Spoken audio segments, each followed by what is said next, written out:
Hi everyone, welcome to Pragyan IAS. तो आज हम सीसेट 2022 के पीवाईक्यू सॉल्व करेंगे और अभी स्टार्ट करते हैं फर्स्ट क्वेश्चन से। तो इसमें क्या है, 42 क्वेश्चंस हमारे पास है। तो 42 क्वेश्चंस देख रहे हैं कि 80 में से अराउंड मतलब मोर देन 50% क्वेश्चंस किससे, क्वांट से या रीजनिंग से आते हैं।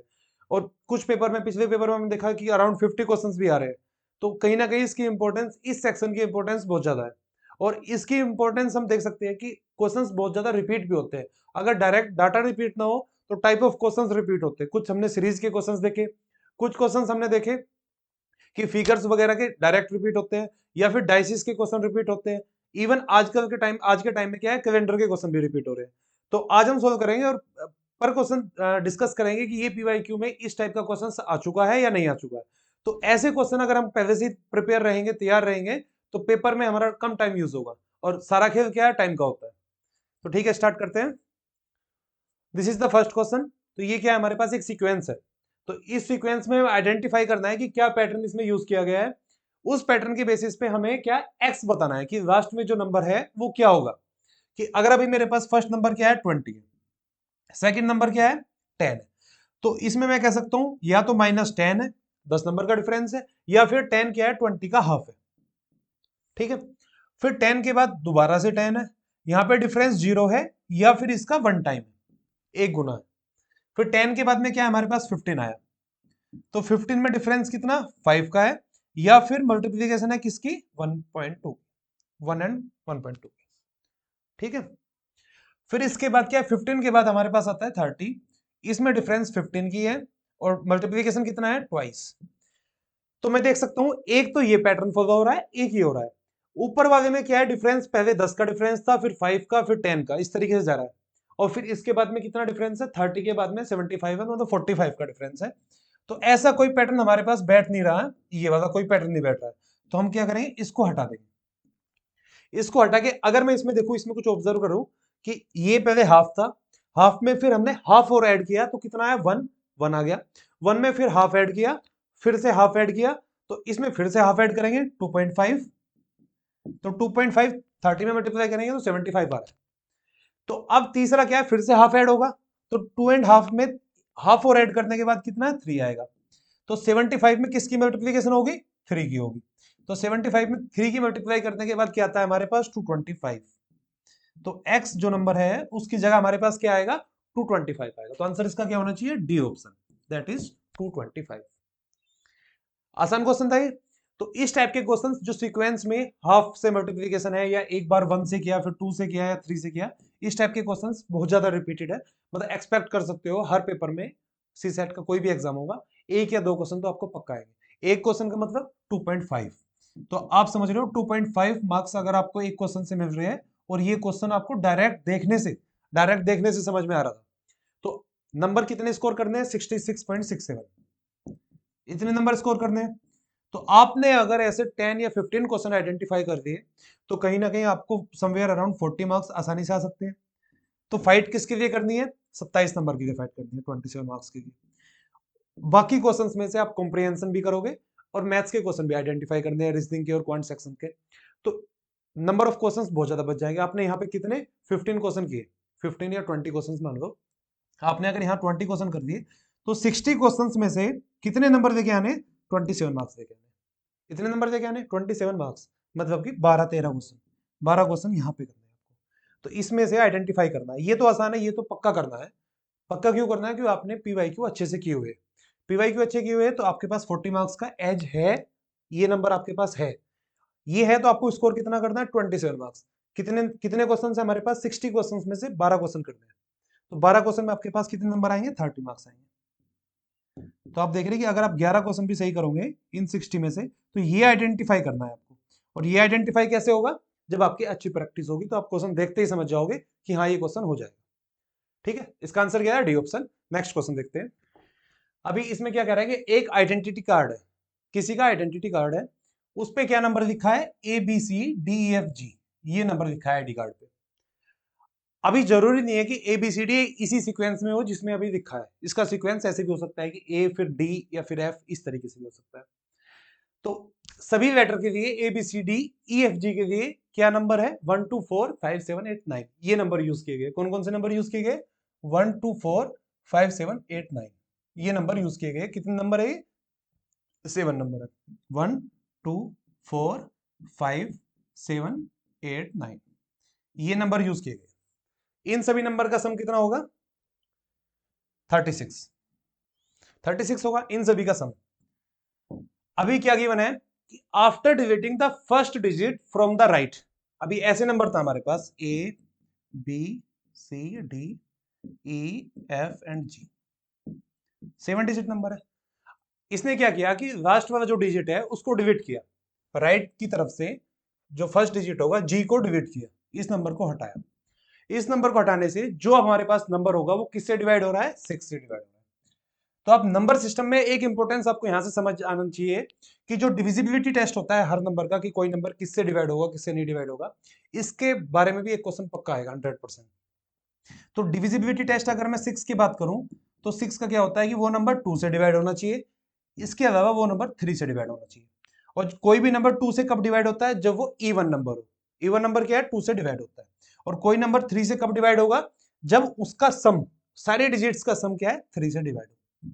ठीक है, अब हमारे पास ये नंबर था, इसका सम था 36, तो 36 3 से डिवाइड हो रहा था। अब इसमें से हमें एक नंबर हटाना है, तो एक नंबर ऐसा हटाना है जो 3 से डिवाइड हो, क्योंकि बाकी का सम क्या है? वो भी 3 से जब ही डिवाइड होगा अगर हम 3 का कोई डिवीजन हटाएंगे।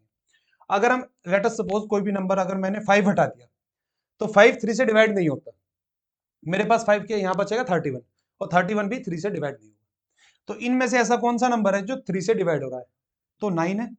9 3 से डिवाइड हो रहा है, 9 डिवाइड हो रहा है, तो 9 को इसमें से हटाने के बाद क्या बचेगा मेरे पास? 27। 27 क्या है? 3 से डिवाइड हो रहा है नहीं हो रहा है? ये 3 से डिवाइड होगा 27। तो इसका मतलब जी की जगह जो डिजिट था, जो नंबर था, वो क्या था? 9। ओके, ऐसे भी देख सकते हैं कि अगर मेरे पास कोई नंबर है a प्लस बी, अगर वो 3 से डिवाइड हो रहा है तो इसका मतलब है a/3 प्लस b/3, ऐसे लिख सकता हूं मैं। अगर b क्या था? 9, 3 से डिवाइड हो रहा है, तो 9/3 3 आ रहा है मेरे पास, एक इंटीजर आ रहा है।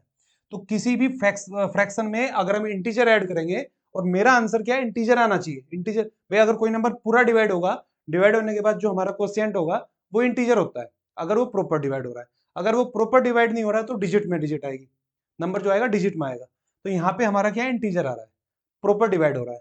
तो प्रॉपर डिवाइड, अगर ये नंबर प्रॉपर डिवाइड है तो हमारा a/3 भी प्रॉपर डिवाइड होगा। तो a कितना है हमारा? 27 इस केस में। तो लास्ट नंबर क्या आ गया हमारा? 9 आ गया। अब इसके बाद में हम सेकंड देखते हैं कि after dividing 2 digit from the right of the original number, अभी क्या हमने 2 डिजिट को हटा दिया, तो जो रिजल्टिंग नंबर होगा वो क्या होगा? क्या होगा? 5 से डिवाइड होगा। अब 2 डिजिट हटाने के बाद नंबर क्या है? 5 से डिवाइड होगा। एक चीज और इसमें याद रखनी है कि f की जगह क्या नंबर आएगा? जो ये नंबर होगा इसका सम तो 3 से डिवाइड हो, प्लस f की जगह नंबर कौन सा आएगा? 2 से डिवाइड, मतलब इवन नंबर होगा। इवन नंबर इनमें से कौन कौन से है? 2 4 8, तो f की जगह क्या आ सकता है? 2 4 8। ये फर्स्ट कंडीशन से आया हमारा, g की वैल्यू 9 आ गई। सेकंड, अभी ये कह रहा है कि 2 नंबर हटाने के बाद, f और g को हटाने के बाद जो ये नंबर होगा ये 5 से डिवाइड होगा, और कोई भी नंबर 5 से डिवाइड होता है तो 5 का डिविजिबिलिटी टेस्ट क्या है कि लास्ट में या तो डिजिट 0 हो या फिर 5 हो। अगर आप 5 को मल्टीप्लाई करेंगे किसी भी नंबर से तो हमारे पास सिर्फ 2 ऑप्शन आते हैं, या तो 0 या 5। ठीक है, जैसे 5 5 1 5, 2 10, फिर 15, फिर 20। तो इस सीक्वेंस में आप देख रहे हो या तो 5 है आखिरी डिजिट यूनिट प्लेस पे, या 0 है, फिर 5 फिर 0, इस तरीके से। तो यहाँ पे ई की जगह तो 5 होगा या 0 होगा। जो हमें नंबर गिवन है, ये नंबर इसमें 0 है नहीं, तो कौन सा नंबर गिवन है? 5 है, तो ई की जगह क्या आएगा? 5 आएगा। तो यहाँ पे जी की जगह क्या आ गया हमारा? 9, ठीक है, और ई की जगह आ गया 5। दो कंडीशन हो गई।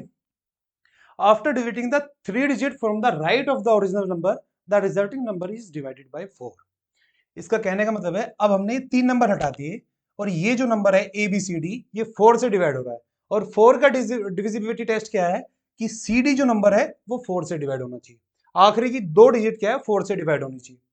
तो आखिरी की 2 डिजिट 4 से कौन कौन सी डिवाइड हो सकती है? क्या क्या नंबर हो सकता है? या तो 12 हो सकता है, या फिर हमारे पास 24 हो सकता है, या फिर मेरे पास 48 हो सकता है, या 84 भी हो सकता है, या फिर 94 हो सकता है। 9 आ चुका है तो 94 तो नहीं होगा, तो 9 तो यूज हो चुका है, 5 भी यूज हो चुका है, ये दो नंबर हट गए।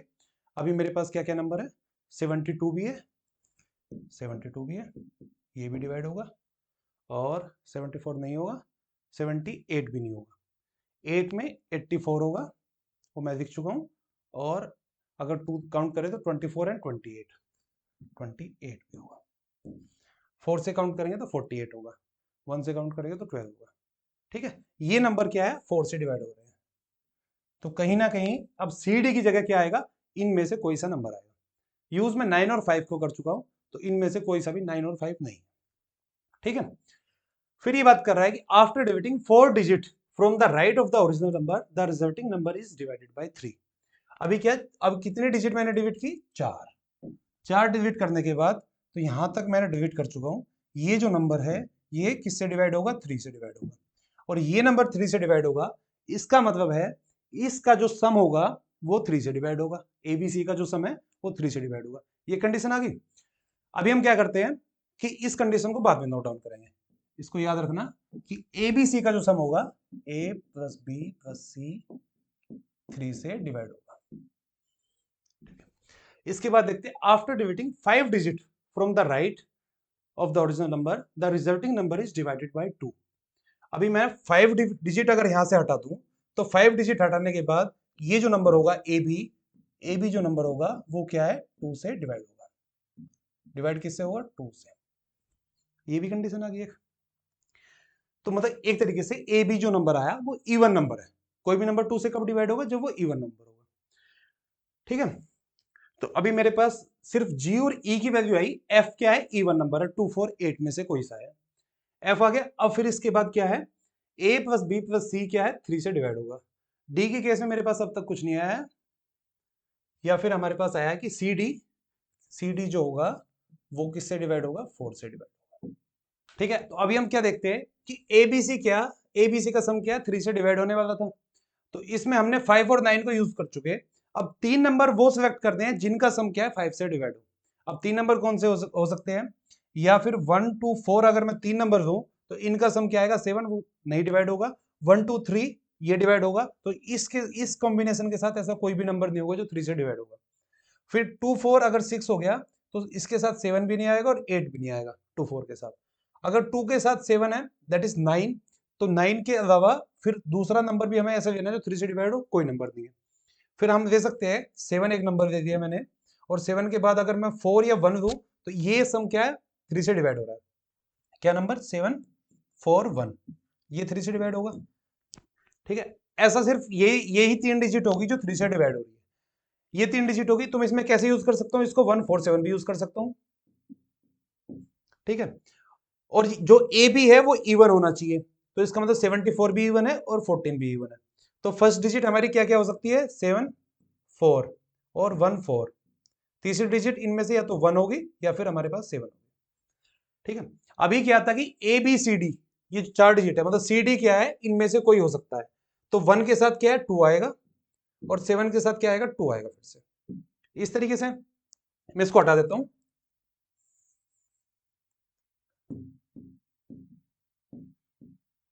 ठीक है, अब 4 डिजिट होगी, और 5th डिजिट कौन सी थी, ई क्या था हमारे पास, 5 था। इसके बाद ई 5 आ गया, ई के बाद क्या है, एफ और जी बचा है, जी कितना है, 9 है। तो एफ की जगह कौन सा बच गया, इनमें से कौन सा यूज कर सकते हैं हम, 8 यूज कर सकते हैं। ठीक है, ये हमारे पास क्या है, एक पॉसिबल 2 नंबर हो सकते हैं जो एक कंडीशन गिवन है उसके अकॉर्डिंग। अभी क्या है कि इसने क्या पूछा है, which of the following is a possible value for the sum of the middle 3 digit. तो जो बीच की 3 डिजिट है उनके सम की पॉसिबल वैल्यू क्या हो सकती है। तो बीच की 3 डिजिट कौन सी होगी, 1 to 5 और 7 to 5। ऊपर वाली का सम क्या आएगा, 5 to 7 1 8 आएगा पहले केस में, सेकंड केस में क्या आएगा, 14 आएगा। ठीक है, अभी इसमें से अगर मैं मैच करूं तो इस ऑप्शन में से कौन सी वैल्यू आ रही है, 8 आ रही है, तो आंसर क्या होना चाहिए, ये ए ऑप्शन। तो और नंबर कौन सा होना चाहिए हमारा, 7 4 1 2 5 8 9। ठीक, आसान था ये। ऐसा क्वेश्चन क्या है, ये टाइम कंज्यूमिंग क्वेश्चन है, तो आपको फर्स्ट अगर पहली बार आप पेपर कर रहे हो, सोल्व कर रहे हो, तो इसको पहले अटेम्प्ट में आपको स्किप करना है, क्योंकि ये टाइम कंज्यूम करेगा। क्वेश्चन हो जाएगा अगर आपके बेसिक्स क्लियर है। बेसिक्स क्या है, डिविजिबिलिटी टेस्ट आपको आते हैं तो हो जाएगा, लेकिन फर्स्ट अटेम्प्ट में इसको आप स्किप करना है क्योंकि ये 3-4 मिनट कम से कम टाइम कंज्यूम करेगा। नेक्स्ट क्वेश्चन देखते हैं। ये क्या कह रहा है, हमारे पास क्या है, टू फ्रेंड्स है एक्स एंड वाई। दो फ्रेंड कौन कौन है, एक्स और Y. They start running and they run together for 50 meter in the same direction and reach a point. दोनों क्या सेम डायरेक्शन में, अगर यहां से स्टार्ट किया एक्स और वाई ने, तो दोनों क्या 50 मीटर सेम डायरेक्शन में गए। एक्स और वाई कितना डायरेक्शन, कितने मीटर गए, 50 मीटर, यहां तक पहुंच गए।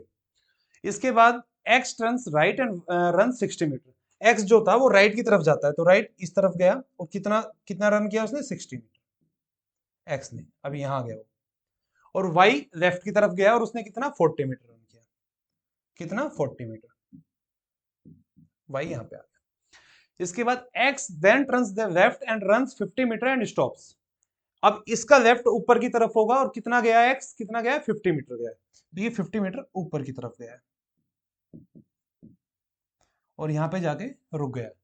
वाई क्या है, अपने राइट में जाता है, तो अगर वाई इस तरफ जा रहा था तो उसका राइट भी ऊपर होगा, और वो कितने मीटर ऊपर गया, वो 50 मीटर वो भी ऊपर जाता है, तो 50 मीटर मतलब वो भी ऐसे ऊपर गया और वो भी स्टॉप कर गया यहाँ पे जाके।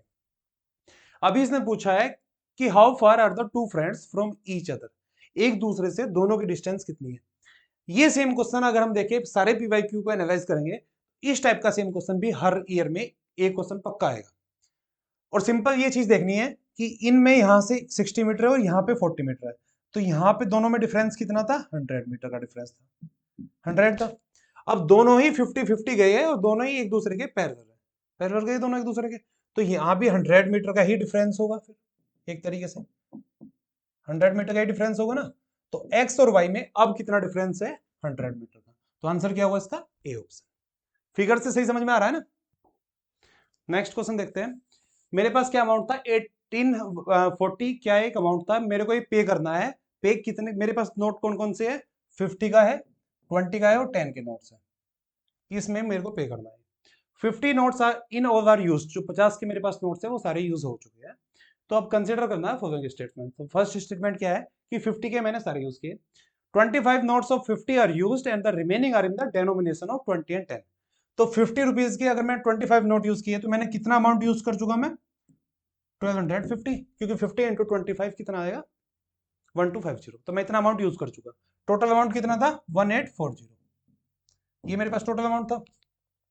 अब 1840 में से मैं कितना माइनस करूंगा, 1250 में माइनस कर दूंगा, कितना माइनस करूंगा, 1250, तो मेरे पास कितना अमाउंट बच गया, 590, इतना अमाउंट बच गया। अब ये अमाउंट मुझे किस में यूज करना है, 20 और 10 के। तो हो सकता है कि अगर मैं मान लू, लेट अस सपोज कि मैंने 10 रुपीज का एक नोट यूज किया है, तो 20 के कितने यूज करूंगा, 29 नोट्स यूज करूंगा 20 के, और 10 का कितना, 1 नोट, ठीक है, ये एक कंडीशन है। तो ये कंडीशन क्या है, पहले सेटिस्फाई हो सकती है। सेकंड क्या है, 35 नोट्स ऑफ ₹20, 35 नोट्स है 20 के, तो अमाउंट कितना है, 700। 1840 में से कितना बच जाएगा, 1140, इतना मेरे पास बच गया। और ये मैंने किस में पे किया, 50 और 10 में। तो ये भी एक पॉसिबल कंडीशन है कि अगर मैं 10 के 4 यूज कर दूं, 4 यूज करने के बाद टोटल अमाउंट कितना बचा, 1100, तो मुझे कितने टोटल और 50 के कितने यूज करने पड़ेंगे, 22, तो ये भी पॉसिबल कंडीशन है। ऐसे ही थर्ड क्या है, 20 के मैंने 10 यूज किए, तो मैंने 200 रुपीज यूज कर चुका हूं, कितना अमाउंट बच जाएगा, 1640 और बच गया। और 1640 मुझे पे किसमें करना है, 50 और 20 के, 1640, 50 और 20, अगर मैं 20 के 2 करूं तो मेरे पास टोटल अमाउंट 1600 बच जाएगा, ये मुझे 50 के में यूज करना है। तो इसका आंसर क्या होगा कि 32 मैं 50 के यूज कर दी मैंने। तो मतलब ऐसा नहीं है कि हमने 20 का सिर्फ 2 यूज किए, ज्यादा भी कर सकते हैं, कम भी कर सकते हैं, 1500 भी कर सकते हैं। 1500 करेंगे तो 5 और 2 7 नोट्स यूज हो गए 20 के। तो ऐसी पॉसिबल कंडीशंस हमारे पास बहुत सारी होगी, तो ये भी कंडीशन सेटिस्फाई कर सकती है। तो इसका आंसर क्या है, तीनों स्टेटमेंट क्या है इसकी सही है, आंसर क्या है 1 2 3। नेक्स्ट देखते हैं। तो ये कह रहा है कि विच नंबर अमोंग्स्ट द, ये हमारे पास 4 नंबर गिवन है, तो इनमें से सबसे छोटा कौन सा है, स्मॉलेस्ट पूछा गया है, सबसे छोटा कौन सा है। फर्स्ट नंबर क्या है, 2 की पावर 40, सेकंड नंबर क्या है मेरे पास, 3 की पावर 21, और थर्ड नंबर क्या होगा, 4 की पावर 18, और मैं इसको ऐसे लिख सकता हूँ 2 की पावर 2 की पावर 18, क्योंकि 4 क्या होता है 2 की पावर 2 होता है। अब ऐसे कोई नंबर है जैसे ऊपर a की पावर समथिंग x है और उसके ऊपर हमने उसकी पावर y है, तो इसको मैं लिख सकता हूँ a की पावर x इंटू वाई, दोनों को मल्टीप्लाई कर सकता हूँ। तो 2 और 18 को मैं मल्टीप्लाई कर दूं तो ये होगा 2 की पावर 36, 2 18 36। ऐसे फोर्थ जो नंबर है वो होगा 8 की पावर 12, 8 को मैं लिख सकता हूँ 2 की पावर 3, टोटल की पावर 12, तो फिर से क्या हो गया 2 की पावर 3 इंटू 12 दैट इज 36। अभी हमसे पूछा गया है सबसे छोटा नंबर, तो अगर दो नंबर सेम है तो ये दोनों तो सबसे छोटे नहीं हो सकते। अगर दो नंबर हमारे पास सेम है तो ये दोनों तो स्मॉलेस्ट नहीं होंगे। क्यों नहीं होंगे? क्योंकि आंसर क्या है, एक है। अब ये दोनों बराबर है, तो दोनों बराबर है तो ये दोनों स्मॉलेस्ट नहीं है, तो ये भी ऑप्शन हट गया और ये भी हट गया हमारे पास। अब जो पहला नंबर था वो था 2 की पावर 40 और ये नंबर है 2 की पावर 36, तो 2 की पावर 40 2 की पावर 36 से बड़ा है, तो ये बड़ा है तो ये भी हट गया हमारे से, ये हट गया। अभी ये दोनों नंबर भी हट सकते हैं, तो सबसे छोटा नंबर कौन सा है, 3 की पावर 21। आंसर क्या है इसका, 3 की power 21, that is B option. ठीक है, नेक्स्ट क्वेश्चन देखते हैं। तो ये क्वेश्चन क्या कह रहा है कि which date of June 2099 among the following is Sunday, तो इनमें से कौन सी डेट जून की 2099 की संडे होगी। अगर मैं अभी देखूं तो आज अगर 18 फेब है और 18 फेब को संडे है, ठीक है, और ये कब है 2024 में, 2024 में। इसके बाद अगर मैं days number of days count करूं फेब में कितने हैं, तो फेब में नंबर ऑफ डेज कितने हैं 29 है, क्योंकि ये क्या है लीप ईयर। तो मेरे पास कितने ओड डेज बच जाएंगे। ओड डेज कैसे निकालते हैं, कि अगर मान लो किसी भी मंथ में 30 डेज है तो उसको 7 से डिवाइड करेंगे। 7 से क्यों डिवाइड करेंगे, क्योंकि 7 का एक वीक होता है, तो 7 से अगर डिवाइड करेंगे तो मेरे पास इसमें 2 डेज ओड आ जाएंगे। क्या आ जाएंगे, 2 ओड डेज आ जाएंगे। 2 डेज आ गए मेरे पास यहाँ से। तो अभी मेरे पास यहाँ टोटल नंबर ऑफ डेज कितने बचे हैं इस मंथ में, 11 दिन और बचे हैं। तो 11 दिन बचे हैं तो कितने ओड डेज बचेंगे, 4 ओड डेज बचेंगे, 4 ओड डेज बच गए। ठीक, अब इसके बाद मैं काउंट करूंगा किस मंथ का, किस मंथ का काउंट करूंगा इसके बाद में, फेब के बाद मार्च। मार्च में कितने डेज होते हैं 31, 31 को 7 से डिवाइड करूंगा तो ओड डे कितने आएंगे 3। ऐसे ही मैं अप्रैल का काउंट करूंगा तो कितने आएंगे 2, और मई का काउंट करूंगा तो मई का काउंट करने में आएंगे 3 डेज। फिर जून में मैं काउंट करूंगा तो जून का मेरा क्या है, अगर मैं डे 1 दे देता हूं, डे 1 तक काउंट करता हूं, तो डे 1 तक क्या है, और डे कितना हो जाएगा 1 हो जाएगा, 1 हो जाएगा। या फिर हम एक काम करते हैं मई तक, मई के लास्ट तक हम यूज करते हैं, तो मई के लास्ट तक 3 हो गया। Total number of vote days आ गए मेरे पास, यहां से कितना आया 4 3 7 2 9 3 12। या फिर जून अगर मैं 1 लिया तो +1 करके कितना आ गया 13 डेज आ गया, 13 डेज आ गया। यहां से कितना बचा 6 बच रहा है मेरे पास, 6 बच रहा है ना, तो मतलब जो 6th डे होगा 1 के बाद वो संडे होगा।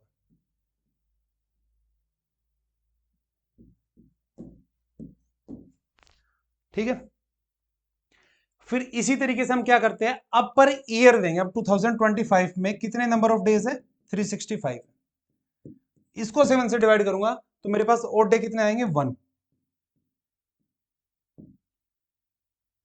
और जितने भी लीप ईयर है उनके ओड डे कितने आएंगे 2।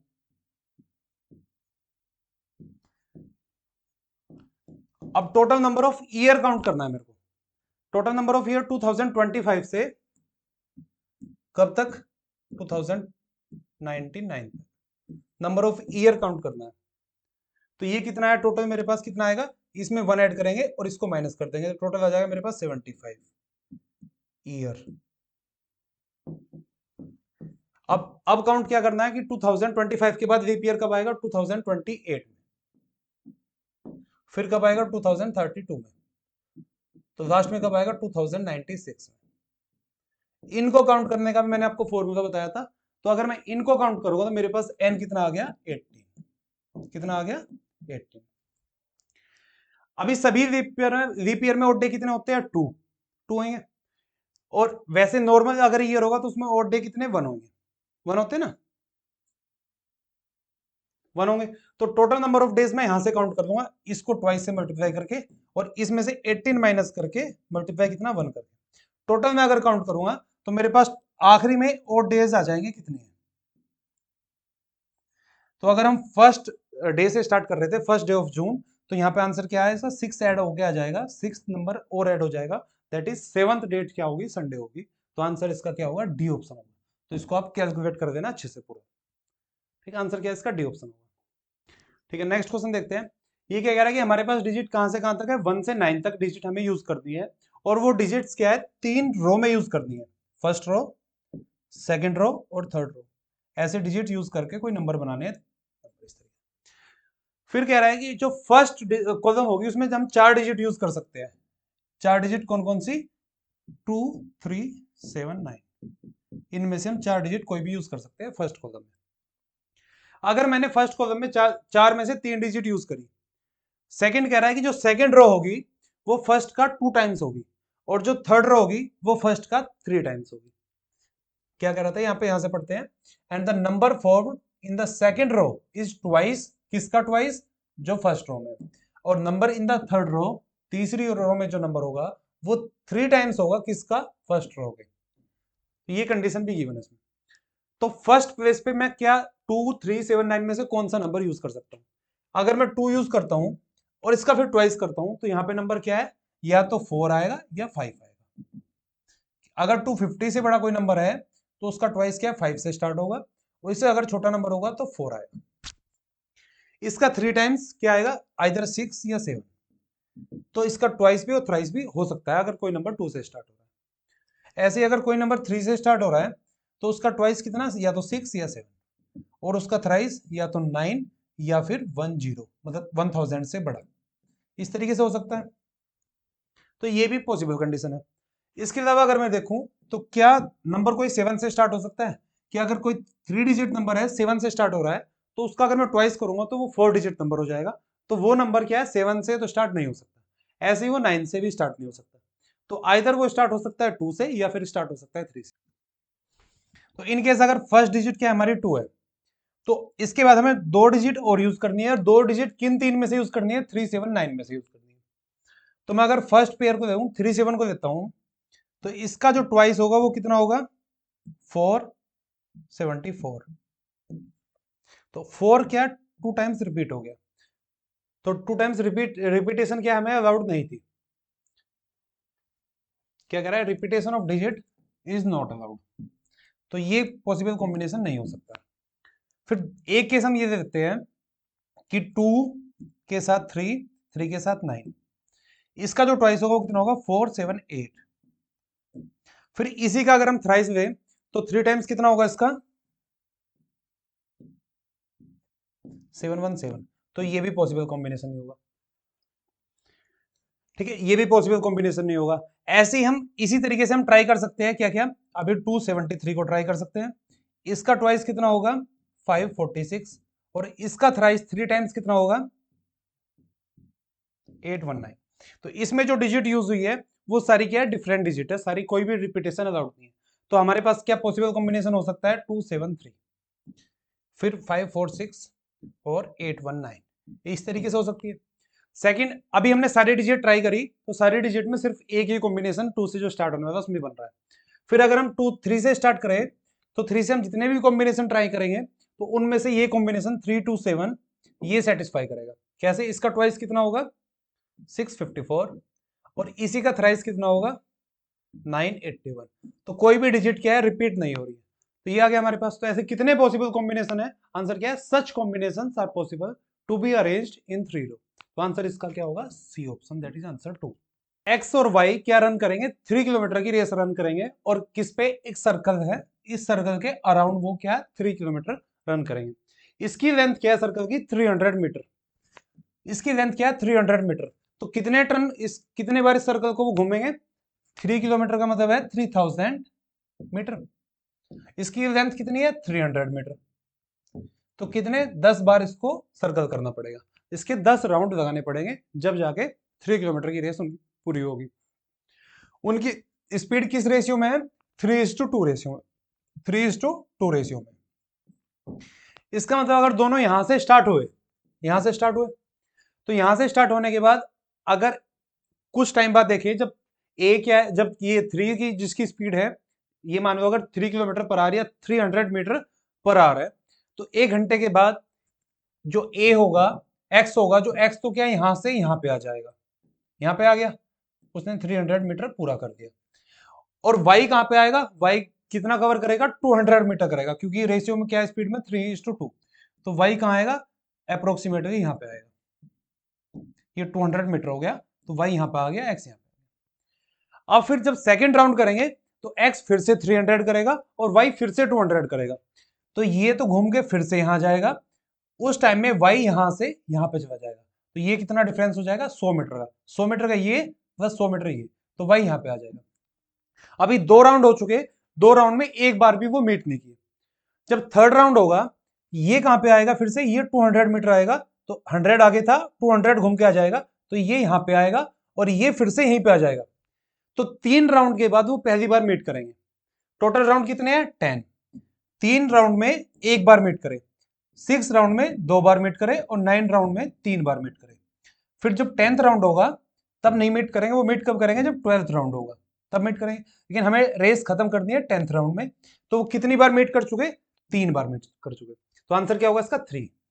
कि order of the letter in the English alphabet is reversed, कि अगर मेरे पास ऑर्डर क्या होता है अल्फाबेट का, A B C D E F G H I J K L M N O P Q S T U V W X Y Z. अभी alphabet का order क्या होता है, यहां से स्टार्ट करेंगे 1 से और 26 जेड तक जाएंगे।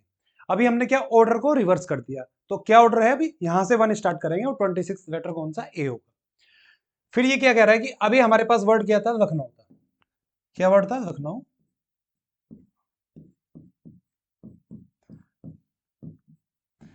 तो एल कौन से वर्ड पे होगा, एल यहां पे होगा, ये कौन सा प्लेस होगा, 12th, तो यहां पे लिख देता हूं मैं 12th। फिर हमारे पास यू, तो यू कहां पे आएगा, 21st। सी कौन सा है, 3rd।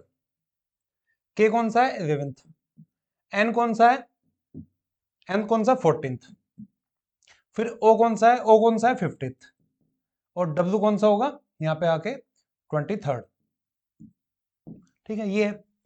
अब इसे कह रहा है कि ये पोजीशन पीछे की तरफ से कौन कौन से ऑक्यूपाई करेंगे, तो 12th पोजीशन पीछे की तरफ से कौन ऑक्यूपाई करेगा, 5 5 10 1 11, दैट इज 12, तो यहां से ओ, लास्ट पे कौन सा वर्ड होगा, ओ। फिर 21st, 21st मतलब ये एफ। फिर पीछे से थर्ड, थर्ड कौन सी, 1 2 3, तो कौन सा होगा, एक्स। अभी पूरा करने की जरूरत नहीं है, हम मैच कर देते हैं, O F X, O F X, तीनों में ओ ये हट गए 2 ऑप्शन, तो हमारे पास बचे O F X, O F X. फिर अभी फोर्थ लेटर देखेंगे हम, तो फोर्थ कौन सा है, 11, तो 11 कौन सा होगा, पी। पीछे से काउंट करेंगे तो पी। 14th कौन सा होगा, पीछे की तरफ से काउंट करेंगे, 11 ये था, 12 13 14, एम। 14th कौन सा होगा, एम। अब यहां पे मैच करते हैं, यहां तक दोनों क्या है, सेम। लास्ट वाला भी 15th सेम है, तो एल आएगा। आखिरी वाला मैच करते हैं, 23rd कह रहा है, 23rd का मतलब पीछे की तरफ से 23rd, मतलब आगे की तरफ से थर्ड, या ऐसे ही चेक कर देते हैं, 1 5 6 11 16 21 और 22 एंड 23, तो कौन सा वर्ड आएगा, डी। आंसर क्या होगा इसका, डी। तो आंसर ऊपर की तरफ मैच करेंगे, तो डी ऑप्शन इसका आंसर, क्या होगा answer, D option. Next question देखते हैं, हमारे पास क्या है, टूर्नामेंट है चेस का, उसमें कितने एंट्रेंट्स है, 150 प्लेयर्स है। टोटल नंबर ऑफ प्लेयर्स कितने हैं, 150। एक प्लेयर एलिमिनेट हो जाएगा जब वो मैच हार जाएगा, तो एक प्लेयर क्या एलिमिनेट हो जाएगा। It is given that no match result in a tie or draw, कोई भी टाई और ड्रॉ नहीं होगा, या तो जीत होगी या हार होगी, जो हारेगा उसको बाहर किया जाएगा। ठीक है, उसके बाद पूछ रहा है कि how many matches are played in the entire tournament, पूरे टूर्नामेंट में कितने मैचेस होने हैं। तो 150 अगर है, तो 150 को 75 75 दो ग्रुप में डिवाइड कर सकते हैं, दो ग्रुप में डिवाइड किए और आपस में मैच कराया, तो टोटल नंबर ऑफ मैचेस कितने हो जाएंगे, 75 टोटल मैच हो जाएंगे। अभी जो 75 हार गए वो बाहर हो जाएंगे, कैंडिडेट कितने बचेंगे, 75 हमारे पास फिर से बच गए। 75 को मैं अगर दो ग्रुप में डिवाइड करूं, तो कैसे डिवाइड हो सकते हैं, 37 या फिर 38, इस तरीके से हो सकता है। तो 37 का मैच आपस में हो सकता है, इन 37 के साथ एक हमारे पास एक्स्ट्रा बच जाएगा। एक क्या है, बच जाएगा। 37 का 37 से मैच हो सकता है, तो टोटल मैच कितने हुए, 37 मैच और हो गए, एक कैंडिडेट बच गया। तो 37 मैचेस और हो गए। अब जो 37 हारेंगे वो बाहर, तो कैंडिडेट कितने बचे, जो 37 जीत गए प्लस एक कैंडिडेट जो बच रखा था, तो टोटल कैंडिडेट कितने बचे मेरे पास, 38। फिर से इनके कितने मैचेस होंगे, 19 19 की दो टीम बनेगी, तो टोटल मैचेस कितने, 19 और मैचेस होंगे। 19 मैच होने के बाद अब क्या है, फिर से इनको दो टीम में डिवाइड करेंगे। इस बार डिवाइड किया होगा 9 और 10 इस तरीके से। तो यहाँ पे जो एक कैंडिडेट होगा, 9 9 का ही मैच हो सकता है ना, तो एक कैंडिडेट फिर से बच जाएगा। 9 का मैच होगा, 9 मैच और हो जाएंगे, और 9 जो हारने वाले वो फिर से बाहर हो जाएंगे। फिर मेरे पास कैंडिडेट कितने बचे इस बार, 9 + 1 10 कैंडिडेट और बचे। 10 कैंडिडेट के बीच में 5 मैच होंगे, 2 2 का यूज करके। फिर 5 मैच हो गए। 5 मैच होने के बाद अब क्या है, 2 2 के 2 मैच हो सकते हैं, एक कैंडिडेट बच जाएगा। फिर बचेंगे उसके बाद 3 कैंडिडेट्स, और 3 कैंडिडेट्स के बीच में कितने मैच होंगे, एक मैच होगा। फिर बचेंगे 2 कैंडिडेट, फिर एक मैच होगा। तो इन सबको ऐड करके इसका आंसर निकाल दो अपने आप, क्या आंसर होगा, और कमेंट सेक्शन में मेंशन करना इसका आंसर क्या होना चाहिए। ठीक है, नेक्स्ट क्वेश्चन देखते हैं। अब ये क्वेश्चन पूछ रहा है कि how many 3 digit natural number, 3 digit के ऐसे कितने नेचुरल नंबर होंगे, रिपीटेशन डिजिट्स का अलाउड नहीं है, डिजिट्स को रिपीट नहीं करना, such that each digit is odd. अब 3 डिजिट का नंबर है, तो 3 डिजिट में तीनों जो नंबर है, जो तीनों जो डिजिट यूज होगी वो ओड होगी। तो ओड कौन कौन सी हो सकती है, 1 3 5 7 एंड 9। इन 5 में से नंबर यूज कर सकते हैं, 5 डिजिट में से डिजिट यूज कर सकते हैं। यहाँ पे 2 4 को नहीं यूज कर सकते, क्योंकि इसने कहा है कि ईच डिजिट क्या होगी, ओड होगी। And the number is divided bye 5। तो फिर से वही बात कि कोई भी नंबर 5 से डिवाइड कब होगा, जब लास्ट में या तो 0 हो या 5 हो। 0 हम यूज नहीं कर सकते, 5 यूज कर सकते हैं, तो लास्ट में हमारे पास क्या हो गया, 5। ठीक है, तो इसने पूछा कितने और नंबर होंगे। तो अभी मेरे पास कितने हैं, 4 डिजिट है, 4 बच गए मेरे पास, 4 डिजिट और बच गए, और मुझे यूज कितने करने हैं, 2 यूज करने हैं। तो जो पहले प्लेस के लिए मैं चारों में से कितने यूज कर सकता हूं, चारों में से कोई सा भी यूज कर सकता हूं। मेरे पास कितने ऑप्शन होंगे, 4। सेकंड प्लेस के लिए मेरे पास कितने ऑप्शन बचे, एक और मैं यूज कर चुका, इन 4 में से एक यूज कर चुका, तो मेरे पास कितने बचे, 3। अब 3 में से मुझे एक यूज करना है, तो कितने तरीके होंगे, तीनों में से मैं कोई सा भी यूज कर सकता हूं। तो आंसर क्या होगा इसका, लास्ट वाला तो फिक्स्ड है कि वहां तो 5 यूज करना ही करना है। बाकी इन चारों में से पहले प्लेस पे कोई सा भी यूज हो सकता है। जो एक यूज हो चुका, उसके अलावा मेरे पास 3 डिजिट बचे, 3 में से फिर से मुझे एक यूज करना है, तो उसका आंसर क्या है, 4 × 3 दैट इज 12। आंसर क्या है इसका, 12। नेक्स्ट क्वेश्चन देखते हैं।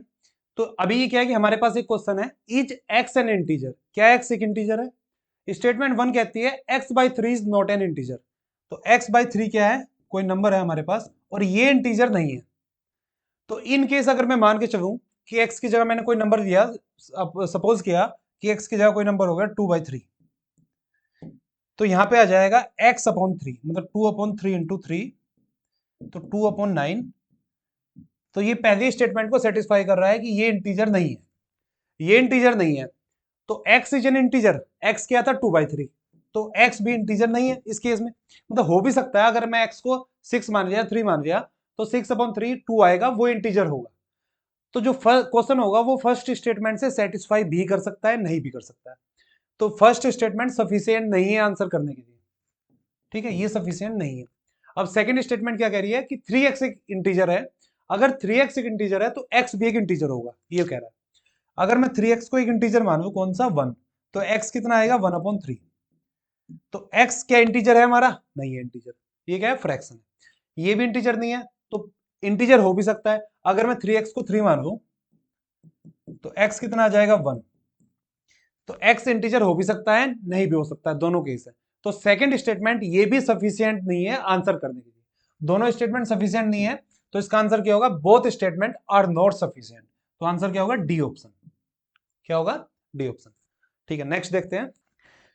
हमारे पास क्या है, एक लंबा सा रोड है, उस रोड की जो लेंथ है वो कितनी है, 1.01 किलोमीटर। अगर मैं इसको मीटर में कन्वर्ट करूं तो उसको 1000 से मल्टीप्लाई करना पड़ेगा, तो टोटल लेंथ कितनी आ जाएगी, इतने मीटर, 1010 मीटर, ये टोटल लेंथ होगी। मेरे को कितना प्लांट लगाना है उस पर, 101 प्लांट्स प्लांट करना है। तो डिस्टेंस क्या है, सबके बीच में डिस्टेंस क्या है, इक्वल होगी। तो उनके बीच में डिस्टेंस निकालने के लिए 101 से डिवाइड कर सकता हूँ, ये आएगा 10। तो सभी के बीच में अगर यहाँ पे एक है तो दोनों दो, अगर दूसरा है तो दोनों के बीच में डिस्टेंस कितनी होगी, 10 मीटर की डिस्टेंस होगी। अब ये कह रहा है कि what is the total distance between 5 consecutive plants. तो 5 कंसेक्यूटिव प्लांट्स है मेरे पास, 3, 4 और 5। कितने प्लांट हो गए, 1 2 3 4 5। तो इसके और इसके बीच में क्या डिस्टेंस होगी, एक के बीच में 10 होगी, यहां फिर से 10 होगी और यहां फिर से 10 होगी और यहां भी 10 होगी। तो मैं अगर इनको काउंट करूं तो ये कितना आएगा, 40 मीटर। तो आंसर क्या होगा, 5 कंसेक्यूटिव के बीच में 40 मीटर, ए ऑप्शन। अभी क्या है, मेरे पास 3 प्लेसेस है, कौन कौन से, ए बी सी। ए क्या है, फर्स्ट प्लेस है, बी क्या है, सेकंड प्लेस है, और सी क्या है, थर्ड प्लेस है। ये कह रहा है कि such that there are 3 different road from A to B. A से बी जाने के कितने रास्ते हैं, 3 रास्ते। फिर कह रहा है कि 4 different road from B to C. B से सी तक आने के कितने हैं, 4 है, 4 रास्ते। फिर कह रहा है कि अब ए से सी तक जाने के भी 3 रास्ते हैं, ए से सी तक डायरेक्ट जाने के भी 3 रास्ते हैं, 3 रास्ते हैं। आंसर क्या बताना है, in how many ways, different ways can one travel from A to C. A C तक कितने डिफरेंट रास्ते चूज करके जा सकता है। तो ए सी तक 3 रास्ते तो ये हो गए, 1 2 3, ये डायरेक्ट हो गए 3।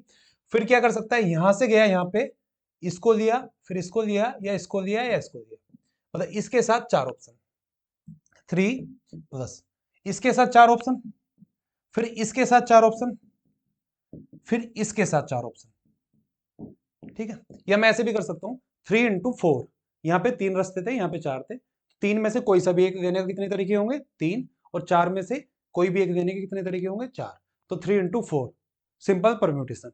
3 इंटू 4 को यूज करूंगा, 12 प्लस 3, तो कितने रास्ते आए मेरे पास टोटल, 15। तो आंसर क्या है इसका, सी ऑप्शन। कितना आंसर है, 15। तो अभी ये क्वेश्चन देखते हैं। तो ये क्या कह रहा है कि ए हैज सम कॉइंस, ए के पास कुछ कॉइंस है।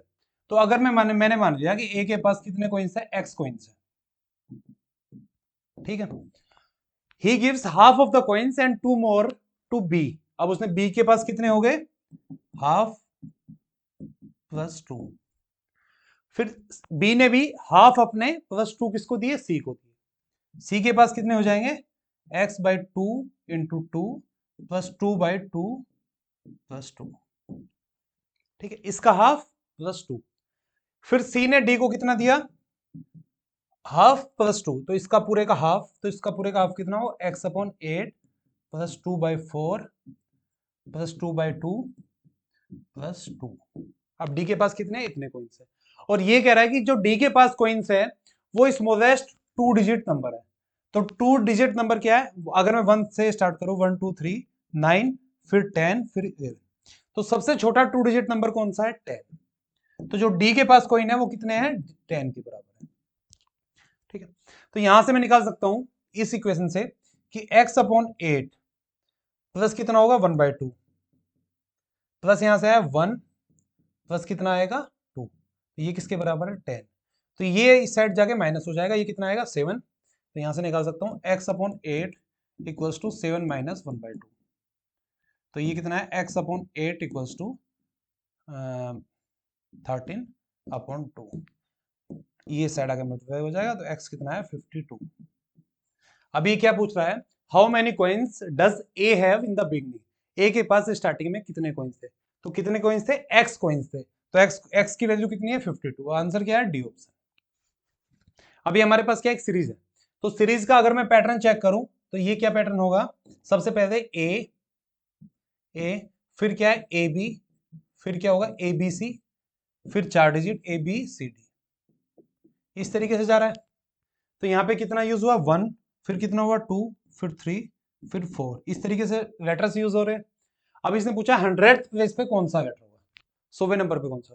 और ये सेम क्वेश्चन रिपीट हुआ था 2023 के पीवाईक्यू में, मतलब सी सेट का जो पेपर था यूपीएससी का, उसमें इस टाइप का सेम क्वेश्चन रिपीट हुआ था। तो आपको इस क्वेश्चन पे अच्छे से प्रैक्टिस करनी है। अब पॉसिबिलिटी है कि 2025 4 और 25 में भी सेम क्वेश्चन रिपीट हो सकता है। तो अभी क्या करना है, हमें 100 प्लेस तक निकालना है। तो अभी ये नंबर का सम 100 से कम आना चाहिए। तो ऐसे लास्ट नंबर देखते हैं जिसका सम क्या है, 100 से कम है। तो ऐसा नंबर अगर मैं 13 तक देख सकता हूं, तो अगर मैं यहां से 12 लूं तो 12 इंटू 13 अपॉन 2, या फिर 13 लूं तो 13 इंटू 14 अपॉन 2, तो ये कितना आ जाएगा, 91 आ जाएगा। तो मैं ऐसे सम करके 13 तक चला गया, 13 तक पहुंच गया, तो इन सब का जो सम आएगा वो कितना आएगा 91। इसका मतलब 9 डिजिट और बचेगी, 9 लेटर और यूज करने 100 तक पहुंचने के लिए मुझे। अब 9 लेटर, 9th लेटर कौन सा होता है? पहला कौन सा? ए, सेकंड बी, सी, डी, ई, 5 हो गए, एफ, जी, एच और आई। आई क्या है? 9th letter. तो आंसर क्या होगा? 100th लेटर कौन सा होगा? आई होगा। नहीं समझ में आया ये कि अभी क्या है कि ए बी एक साथ है, ये सारे एक साथ है, तो लेटर हमें ऐसे काउंट करने हैं 100 तक। पहले में अगर ये सीक्वेंस है तो इसमें एक लेटर है, अगर ये है तो इसमें 2 है, इसमें 3 है। अब इस तरीके से हमें क्या है 3 4 इस तरीके से, और ये सारे एक साथ है तो इनको सबको ऐड करना है। जब मैंने यूज किए 13th लेटर एक सीक्वेंस में, 13 तक मैंने यूज करी है, तो उसमें यूज करने के बाद क्या है, इन सब का सम करता हूं तो 91 है। 91 के बाद फिर से एक सीक्वेंस स्टार्ट होती है ए से, उसमें 14 होंगे, पर क्या है हमें 100th बताना है, 100th बताना है, तो 91 के बाद में 9th वाला लेटर कौन सा होगा? तो 9th वाला लेटर कौन सा होगा? आई। आंसर क्या है इसका? C option. तो ये क्या करें, हमारे पास क्या है 3 पर्सन है ए बी सी, एक क्यू में स्टैंड कर रहे हैं, और जरूरी नहीं है कि वो एक सेम ऑर्डर में हो, ऐसा हो सकता है कि ए बी सी हो, या फिर ए सी बी हो, या ए के साथ बी और सी इस तरीके से हो। There are 4 person between A and B, A और बी के बीच में कितने हैं? 4 पर्सन है। फिर बी और सी के बीच में कितने हैं? 7 पर्सन है, बी और सी के। ठीक है, अब बताना है कि ए से पीछे कितने हैं? 13 है, और सी के आगे कितने हैं? 11 है, और मिनिमम नंबर ऑफ पर्सन पूछा है क्यू में। तो अगर मिनिमम नंबर पूछा है, और मैं अगर ऐसे सीक्वेंस लेता हूं ए बी सी, तो ए बी का भी ऐड होगा और बी सी का डिफरेंस भी ऐड होगा, दोनों ऐड होंगे तो नंबर ऑफ पर्सन बढ़ जाएंगे। तो मैं इसको ऐसे ले सकता हूं बी ए और बी सी इस तरीके से, और ए सी के बीच में डिफरेंस कितना आ जाएगा? 2 का आ जाएगा। इस तरीके से कर सकता हूं। फिर अभी ए से पीछे, इनकेस अगर बी ऊपर है तो ए सी दोनों नीचे है, तो फिर क्या करेंगे हम? सी से आगे कितने पर्सन है टोटल? सी से आगे कितने पर्सन है? 13 11, और ए से पीछे कितने हैं? 13। तो यहां पे हमें टोटल ऐड करना है 13 पीछे ए से, फिर +2 प्लस सी की पोजीशन प्लस 11। एक केस में ये आ गया आंसर, कितना आएगा यहां से? 24 24 +2 27 128 26 27, यहां से आया मेरे पास 27। 13 पीछे, ए की पोजीशन भी ऐड करनी है मेरे को, प्लस सी की +2 पर्सन सी और सी की पोजीशन, फिर सी से आगे 11 पर्सन। तो यहां से टोटल आंसर कितना आएगा? 13 to 15 116 117 और 11 28। तो आंसर कितना है यहां से? 28। लेकिन एक केस ये हो सकता है कि बी नीचे की तरफ हो, ए और सी दोनों ऊपर हो, तब क्या है कि 13 पर्सन इस साइड होंगे और सी के 11 पर्सन इस साइड होंगे। इस केस में मुझे क्या करना है, मैंने 11 ऐड किए इस साइड, 11 पर्सन इस साइड ऐड किए, फिर 11 ऐड करने के बाद अब क्या है कि ए से इस साइड में 13 है, तो ए से थर्ड सी है, तो इस साइड में टोटल ऐड कितना करना है मुझे? 10 ऐड करना है, प्लस एक सी की पोजीशन ऐड करनी है, तो यहाँ पे मुझे कितना ऐड करना है? 1 + 10। तो यहाँ से टोटल आंसर कितना आएगा? 22। दोनों में से मिनिमम कौन सा है? 28 में से 22 में से 22, तो आंसर क्या होना चाहिए इसका? A option 22। ठीक है, ये सिंपल क्वेश्चन है, इसमें क्या है मल्टीप्लीकेशन पूछा है हमसे, हमें बताना है कि X week, X days, X hours, X minute and X second में कितने टोटल सेकंड्स होगी। तो एक्स सेकंड में कितनी सेकंड होगी? एक्स होगी। और एक्स मिनट में कितनी सेकंड होगी? एक मिनट में कितनी होती है? 60, तो एक्स में कितनी होगी? 60 से मल्टीप्लाई। फिर एक्स आवर में कितनी मिनट्स होती है? 60। फिर एक डे में कितने कितने आवर होते हैं? 24। फिर एक वीक में कितने डेज होते हैं? 7। इनको मल्टीप्लाई करके टोटल आंसर निकाल देना है। ठीक है, टोटल आंसर क्या है? मल्टीप्लीकेशन करके आंसर निकालना है, और इसको फिर कमेंट सेक्शन में मेंशन करना है कि इसका आंसर क्या है। ठीक है, नेक्स्ट क्वेश्चन देखते हैं। तो ये क्या कह रहा है, हमारे पास 6 मेंबर्स है P Q R S T you, और ये एक फैमिली से बिलोंग करते हैं। आर क्या है? स्पाउस है क्यू का, आर और क्यू क्या है? स्पाउस। ठीक है, ये कपल है। फिर कहता है you is the mother of T, you किसकी मदर है? टी की, तो यू क्या होगी? फीमेल होगी, ये चीज याद रखनी है। फिर S is the daughter of you, S किसकी डॉटर है? मैं सर्कल लगा दूंगा जिसमें हमें पता है वो फीमेल है, तो यू भी फीमेल होगी और एस भी फीमेल होगी। फिर कहता है P daughter is T, P की जो डॉटर है वो कौन है? टी। इसका मतलब एक तरीके से यू और पी ये दोनों कपल। फिर R son is P, R का सन कौन है? पी है, तो ये आर क्यू कपल था तो पी यहाँ पे आ जाएगा, पी, और पी की वाइफ कौन है, यू, और इन दोनों के बच्चे कौन है, टी और एस। तो ये हमारे पास एक डायग्राम आ गया यहाँ से। तो फिर कहता है ये there are two couples in the family, दो कपल्स हो गए R Q and U P, which one of the following is correct. तो Q is the grandfather of T, Q क्या है, grandfather of T. R और Q का gender हमें नहीं पता, तो हम कह नहीं सकते कि क्यू क्या ग्रैंड फादर होगा या ग्रैंड डॉटर होगा। Second, Q is grand mother of T, second ये क्यू क्या है, ग्रैंड मदर है, ना हम ग्रैंड फादर कह सकते हैं ना हम ग्रैंड मदर कह सकते हैं, क्योंकि हमारे पास स्पेसिफिक नहीं है कि क्यू का जेंडर क्या है। थर्ड क्या है, R is the mother of P, R क्या है, मदर है पी की, और जब दोनों का जेंडर नहीं पता, ना मदर बता सकते ना इसको हम फादर कह सकते हैं। तो ऐसे थर्ड स्टेटमेंट भी देता हूँ। फोर्थ क्या है, T is the grand daughter of Q, T का हमें टी का हमें जेंडर पता है, तो टी क्या है, डॉटर है, इज टी, पी की डॉटर इज टी, ठीक है। तो ये डॉटर है तो इसका जेंडर हमें पता है, तो ये फीमेल है। तो एक तरीके से देखा जाए तो ये कह रहा है कि T is the grand daughter of Q, तो क्यू की ग्रैंड डॉटर है टी, ये फीमेल है तो ये ग्रैंड डॉटर है, ये स्टेटमेंट पक्का सही है। तो यहां से आंसर क्या हो गया हमारा, डी ऑप्शन। ठीक है, नेक्स्ट क्वेश्चन देखते हैं। नेक्स्ट क्वेश्चन देखते हैं, तो ये क्या कह रहा है कि मैंने स्टार्टेड फ्रॉम हाउस, एक आदमी ने क्या किया, अपने घर से स्टार्ट किस टाइम किया, 2:30 पे घर से स्टार्ट हुआ, और ड्रोव टू विलेज, गांव की तरफ गया, arriving there when the village clock indicated 15:15 hours, तो कितना टाइम हो रखा था विलेज की क्लॉक में, 3:15, तो टोटल टाइम उसने कितना लिया यहाँ से यहाँ तक जाने में, 45 मिनट्स। ठीक है, इसके बाद कह रहा है after staying for 25 minutes he drove back by a different route of length 1.25 times, अब की बार लेंथ कितनी होगी, 1.25 टाइम्स, और स्पीड क्या होगी, जो पहले s थी अब की बार होगी 2s। ठीक है, फिर वो घर पे किस टाइम आता है, 16 आवर्स, दैट इज 4 o'clock वो घर पे आया, as compare to the clock at home the village clock is, अब बताना है कि जो घर की हमारी घड़ी थी उसके कंपैरिजन में गांव की घड़ी में कितना डिफरेंस है, वो फास्ट चल रही है या स्लो चल रही है। फर्स्ट, अभी वो आया किस टाइम, 4 o'clock पे वापस आया, टोटल टाइम कितना उसने दिया, 1 hour 30 minutes, that is 90 minutes उसने टाइम दिया। ठीक है, 90 मिनट्स में से 25 मिनट्स उसने रेस्ट किया, तो उसने ट्रेवलिंग कितने टाइम की, 90 माइनस 25, तो 65 मिनट्स उसने क्या किया, ट्रेवल किया। अब टाइम क्या होता है, time equals to distance upon speed, ये होता है। फर्स्ट केस में डिस्टेंस कितनी डी थी, स्पीड थी एस, तो टाइम कितना हुआ, डी अपॉन एस, बस आने के टाइम उसकी डिस्टेंस कितनी थी, 1.25 टाइम्स ऑफ डी, और स्पीड कितनी थी, 2s, ये टोटल टाइम कितना हुआ, 65 मिनट्स, कितना हुआ, 65 मिनट्स।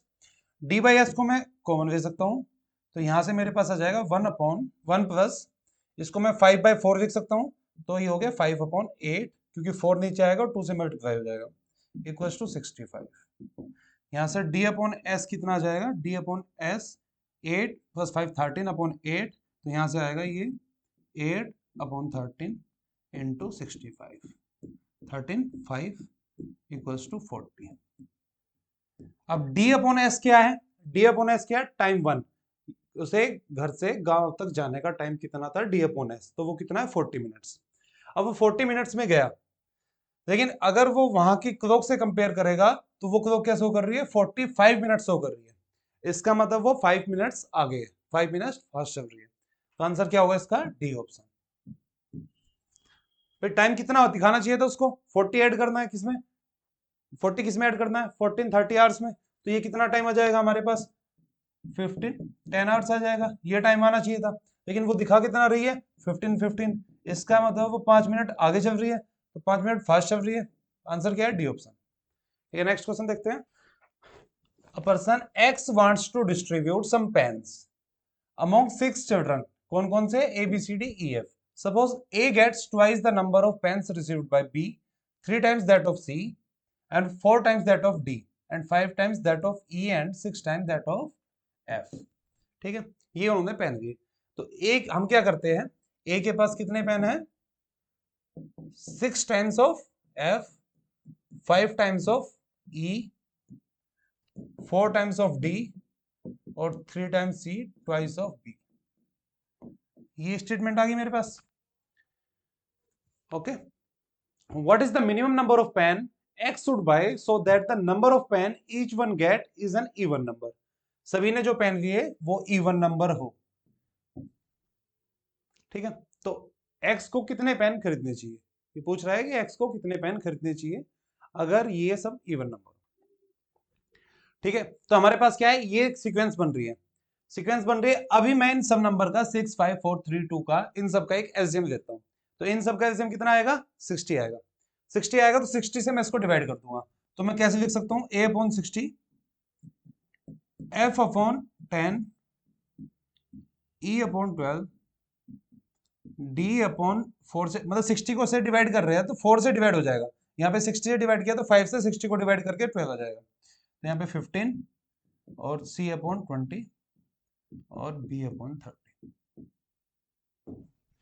ठीक है, अब अगर मैं एक केस ये बनेगा, इन सब में रेशियो आ गया मेरे पास 60:10:12:15:20:30, ये हमारे पास एक रेशियो आ गया, ये रेशियो आ गया। अब मैं एक नंबर मान सकता हूं कि अगर दो नंबर्स के बीच में रेशियो, मानो a अपॉन b कोई दो नंबर है और उनके बीच में 1/2 आ रहा है, तो बार बार मैं एक चीज कह रहा हूं कि मैं ऊपर नीचे k की मल्टीप्लाई कर सकता हूं कि अगर a के पास 10 थे और b के पास 15 थे तो ऐसे लिख सकते हैं हम a upon B equals to 10/15, और यहाँ पे 5 × 2 या 5 × 3, तो कितना आ जाएगा मेरे पास 2/3 आ जाएगा। तो रेशियो मेरे पास 2/3 आया, लेकिन एग्जैक्ट में नंबर कितना था, 10:15, यही था ना। तो मैं कर सकता हूं कि a के पास कितना 60 k की मल्टीप्लाई, f के पास 10 k, e के पास 12 k, d के पास 15 k, c के पास 20 k और b के पास 30 k, मैं ये बोल सकता हूं। तो अगर मैं, अब ये पूछ रहा है कि मिनिमम नंबर कितना होना चाहिए पेन का, तो मिनिमम नंबर कब होगा, जब k की वैल्यू मिनिमम होगी। तो k की वैल्यू मिनिमम कितनी होगी, 1। k की वैल्यू सबसे छोटा नेचुरल नंबर कौन सा है, 1 है। तो k की वैल्यू 1 होगी, उस केस में क्या है हमारे पास, d के पास कितने पेन आएंगे, 15 आएंगे। लेकिन इसने कहा सभी के पास पेन कितने होने चाहिए, इवन नंबर होने चाहिए। तो इवन नंबर होने के लिए डी के पास भी इवन नंबर होगा, और डी के पास इवन नंबर कब होगा, कि जब ओड नंबर को हम ओड से ऐड कर देंगे या 2 से मल्टीप्लाई कर देंगे तो वो क्या आ जाएगा, इवन नंबर आ जाएगा, आ जाएगा ना। तो सेकंड जो मिनिमम होगा वो कौन सा होगा, जब k इक्वल्स टू 2 होगा। जब k इक्वल्स टू 2 होगा उस केस में सभी क्या इवन नंबर आ जाएंगे, तो हमारी सेकंड वाली कंडीशन ये भी सेटिस्फाई करगी।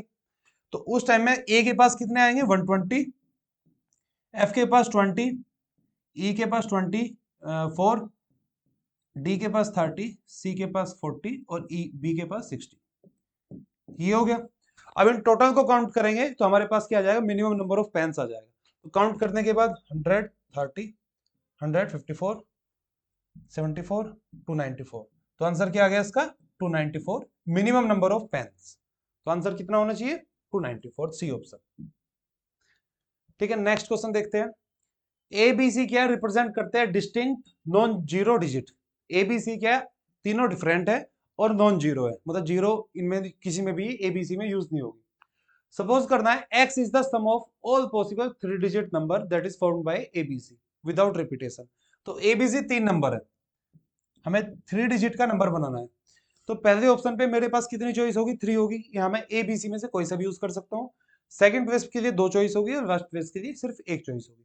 तो ऐसे टोटल नंबर एबीसी को यूज करके कितने बनेंगे, 3 × 2 दैट इज कितने नंबर बनेंगे, 6 नंबर बनेंगे।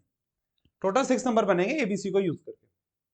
और डिजिट्स को क्या है, रिपीट नहीं करना। इन केस अगर रिपीट कर सकते हैं तो यहाँ भी हमारे पास 3 चॉइस, यहाँ भी 3 और यहाँ भी 3।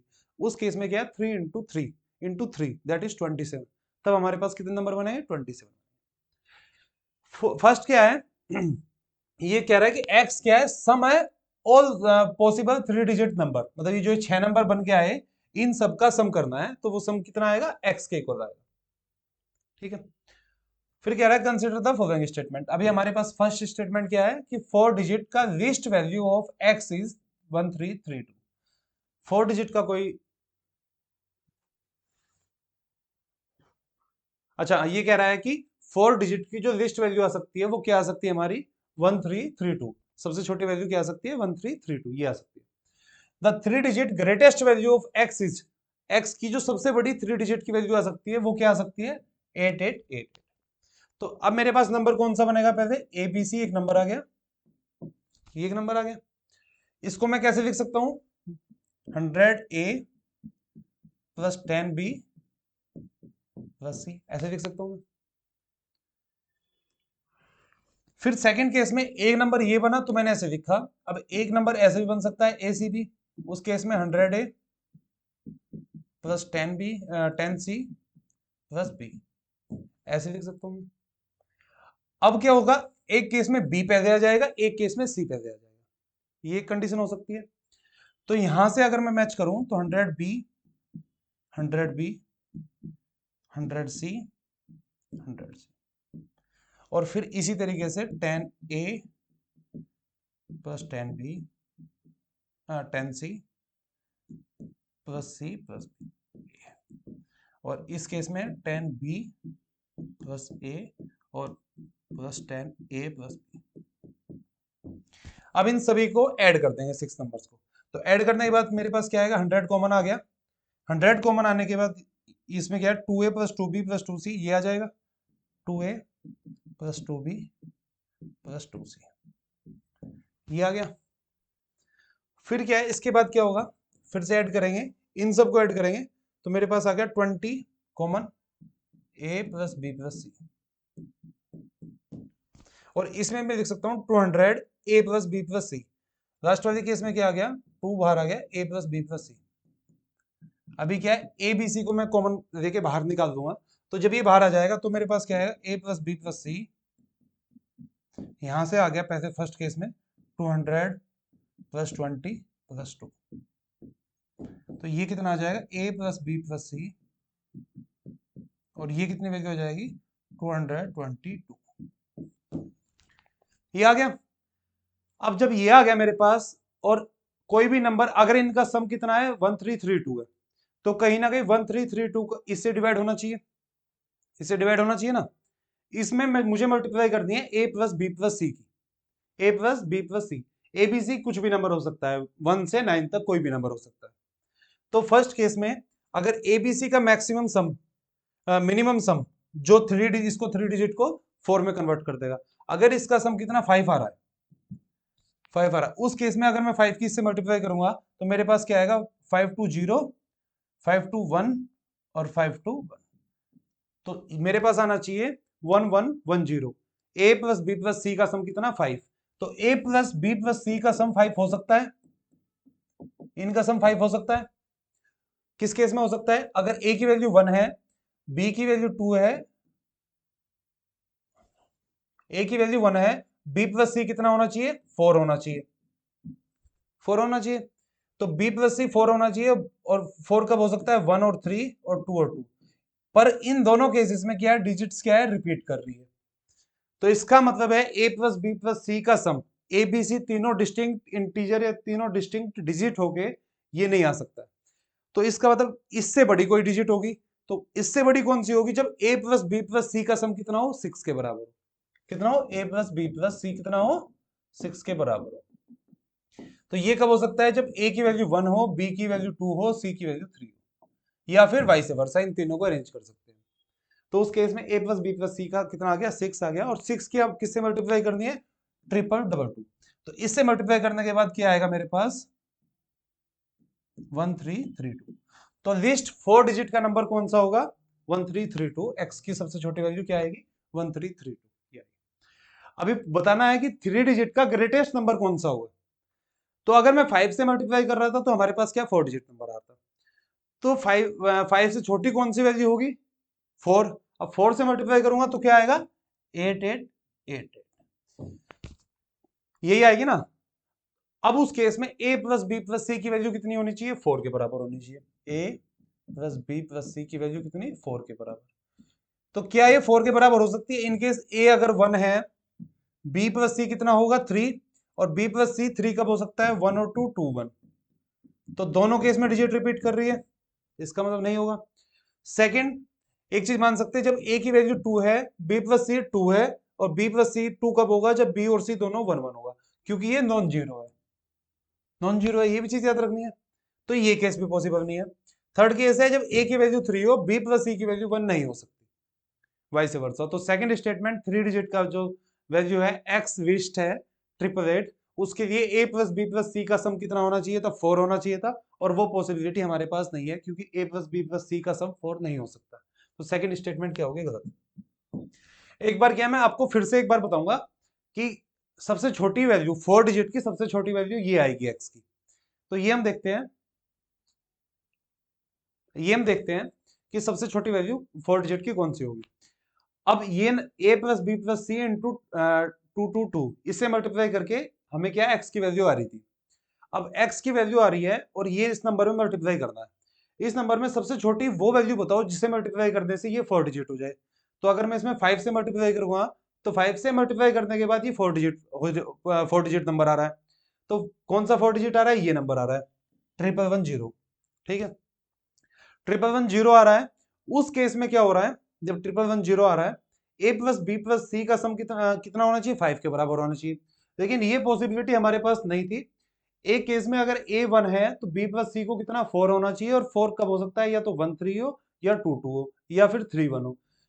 इस केस में 1 से 1 रिपीट कर रहा है और इस केस में दोनों आपस में रिपीट कर रहे हैं, तो ये केस पॉसिबिलिटी नहीं है।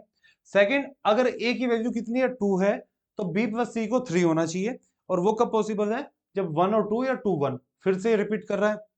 थर्ड केस क्या है, जब a की वैल्यू 3 है, a की वैल्यू 3 है तो b प्लस सी को 2 होना पड़ेगा, और वो कब पॉसिबल है, जब b और c दोनों की वैल्यू 1 है, फिर से रिपीट कर रहा है, तो ये भी आंसर नहीं होगा। नेक्स्ट, अगर a की वैल्यू 4 है तो b प्लस सी को 1 होना पड़ेगा, b प्लस सी को 1 कब होगा, जब एक 0 होगा एक 1 होगा, तो ये भी हमारे पास पॉसिबिलिटी नहीं है। इसका मतलब a प्लस बी प्लस सी का सम 5 नहीं हो सकता, इससे बढ़ के एक हो सकता है, दैट इज 6। जब इसका वैल्यू 6 हो तब क्या हमारे पास पॉसिबिलिटी आ रही थी कि a की वैल्यू अगर b है तो b और c की वैल्यू 2 और 3 आ सकती है। इसका मतलब 6 इस वैल्यू को सेटिस्फाई करेगा। 6 से अगर हम ट्रिपल डबल टू की मल्टीप्लाई करेंगे, ट्रिपल टू की मल्टीप्लाई करेंगे, तो मेरे पास आ रहा था 1332। तो जो ये हमारा आंसर होगा, तो लिस्ट वैल्यू x की क्या हो सकती है, 1332 हो सकती है। तो आंसर क्या होगा, 1 ओनली। ठीक है, ओके, नेक्स्ट क्वेश्चन देखते हैं। तो ये क्या कह रहा है, हमारे पास एक न्यूमेरिक रोक है, किस चीज का रोक है, एक 3 डिजिट का पिन है। पिन यूज करना है हमें 3 डिजिट का। अब उसमें कंडीशन क्या है कि हमारे पास डिजिट कौन कौन से हम यूज कर सकते हैं, 1 से 7 तक, डिजिट 1 to 7 यूज कर सकते हैं। There is no repetition of digits कोई भी डिजिट्स 1 से 7 तक है, उन्हें रिपीट नहीं कर सकते। The digit in the pin from left to right are in the decreasing order, और लेफ्ट से अगर राइट की तरफ जाएंगे तो डिजिट्स क्या है, डिक्रीज कर रही है। डिक्रीज कितना कर रही है, कम से कम 2 से, डिक्रीज कर रही है। फर्स्ट केस, अगर मैं यहाँ पे 7 लेके चलूं तो यहाँ पे 5 हो सकता है। अगर यहाँ 5 हो सकता है तो यहाँ पे 3 हो सकता है, यहाँ पे फिर 2 भी हो सकता है और 1 भी हो सकता है। तो 3 केसेस यहाँ पे आ गए। सेकंड, अगर मैं मान के चलूं यहाँ पे 7 हो सकता है, फिर यहाँ पे 4 हो सकता है, फिर यहाँ पे 2 और 1 हो सकता है। 7 के साथ फिर अगर मैं यहाँ पे 3 दूं तो यहाँ पे सिर्फ 1 हो सकता है। ये पॉसिबिलिटी आई मेरी 7 के साथ।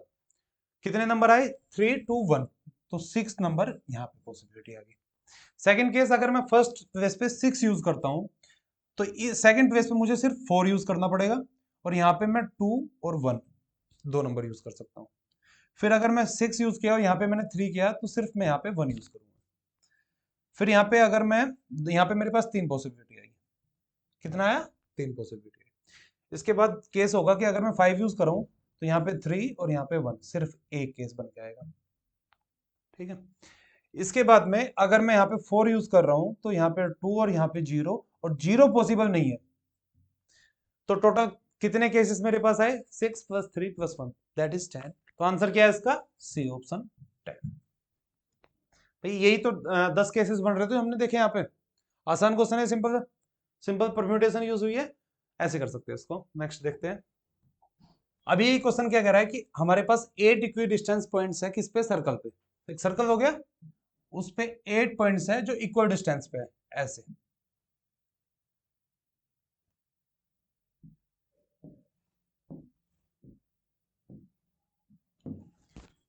अब ये पॉइंट्स क्या है, एक दूसरे के सामने होंगे।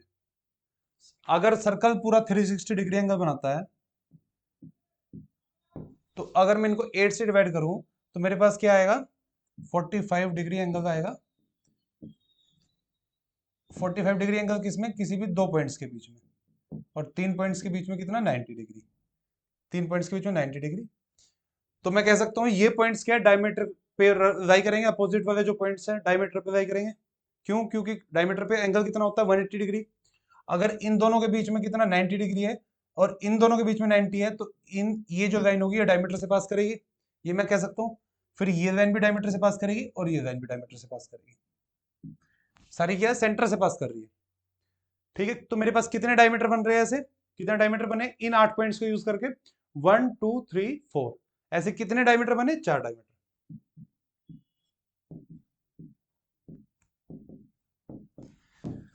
अब ये कह रहा है कि हमारे पास ऐसे कितने राइट एंगल ट्राइंगल बनेंगे using this points as vertices and taking the diameter as one of the side of triangle.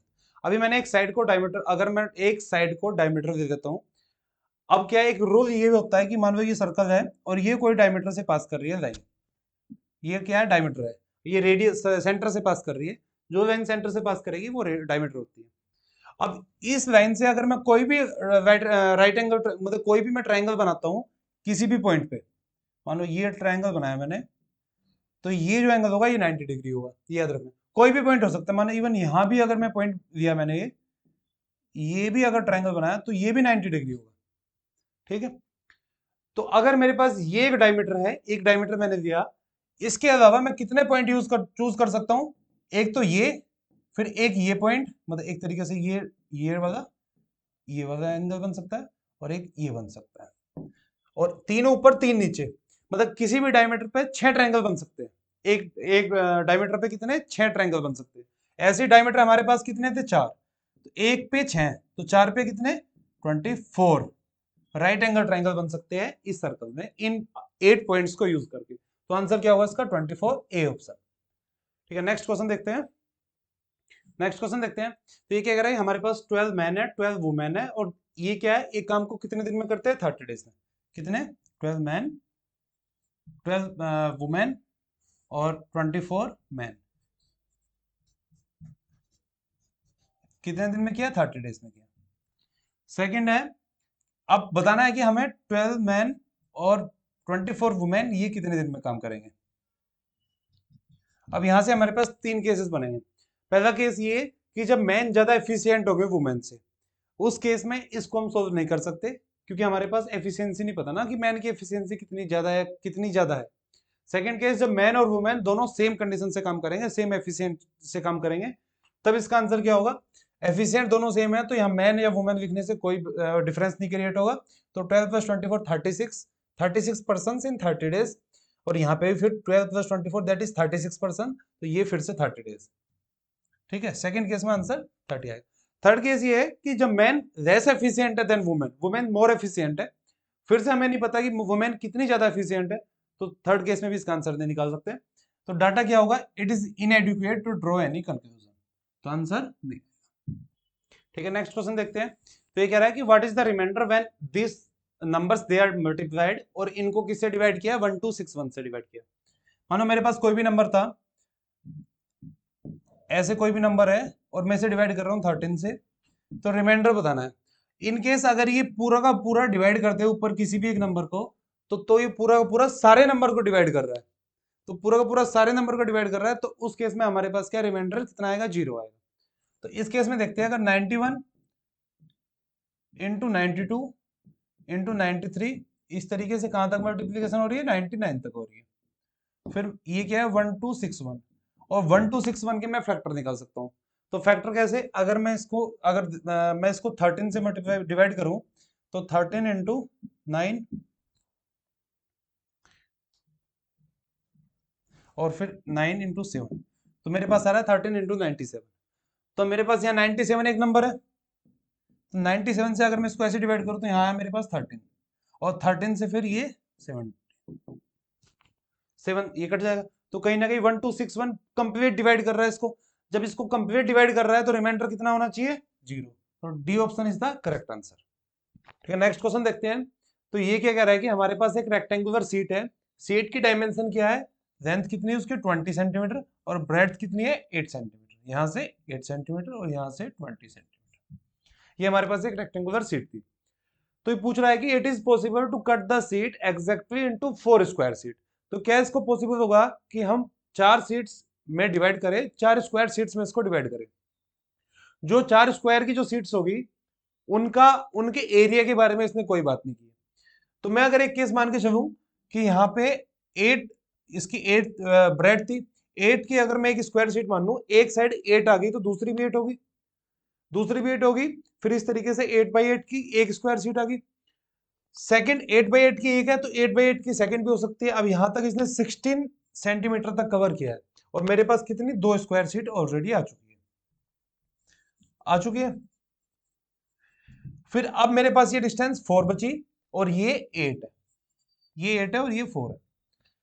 अब मैं इसको ऐसे अगर हाफ करूं, एक साइड 4 है, एक साइड 4 है, एक स्क्वायर शीट ये हो जाएगी और एक स्क्वायर शीट ये हो जाएगी, तो 4 स्क्वायर शीट आ गई मेरे पास। तो 4 स्क्वायर शीट आ गई, तो इसने क्वेश्चन में क्या कहा था कि it is possible to cut the rectangular sheet into 4 square sheet, तो ये पॉसिबल है, हमने केस अभी देखा, तो ये पॉसिबल है। तो ये पहला स्टेटमेंट क्या है, सही है। सेकंड स्टेटमेंट क्या कह रहा है कि it is possible to cut the sheet into 10 rectangular sheets जिनका एरिया क्या है, इक्वल है। इसका एरिया कितना है रेक्टेंगुलर शीट्स का, 8 इंटू 20, और इसको हमने 10 रेक्टेंगल की शीट्स में डिवाइड करना है जिनका एरिया क्या है, सेम सभी, तो 10 इंटू एरिया।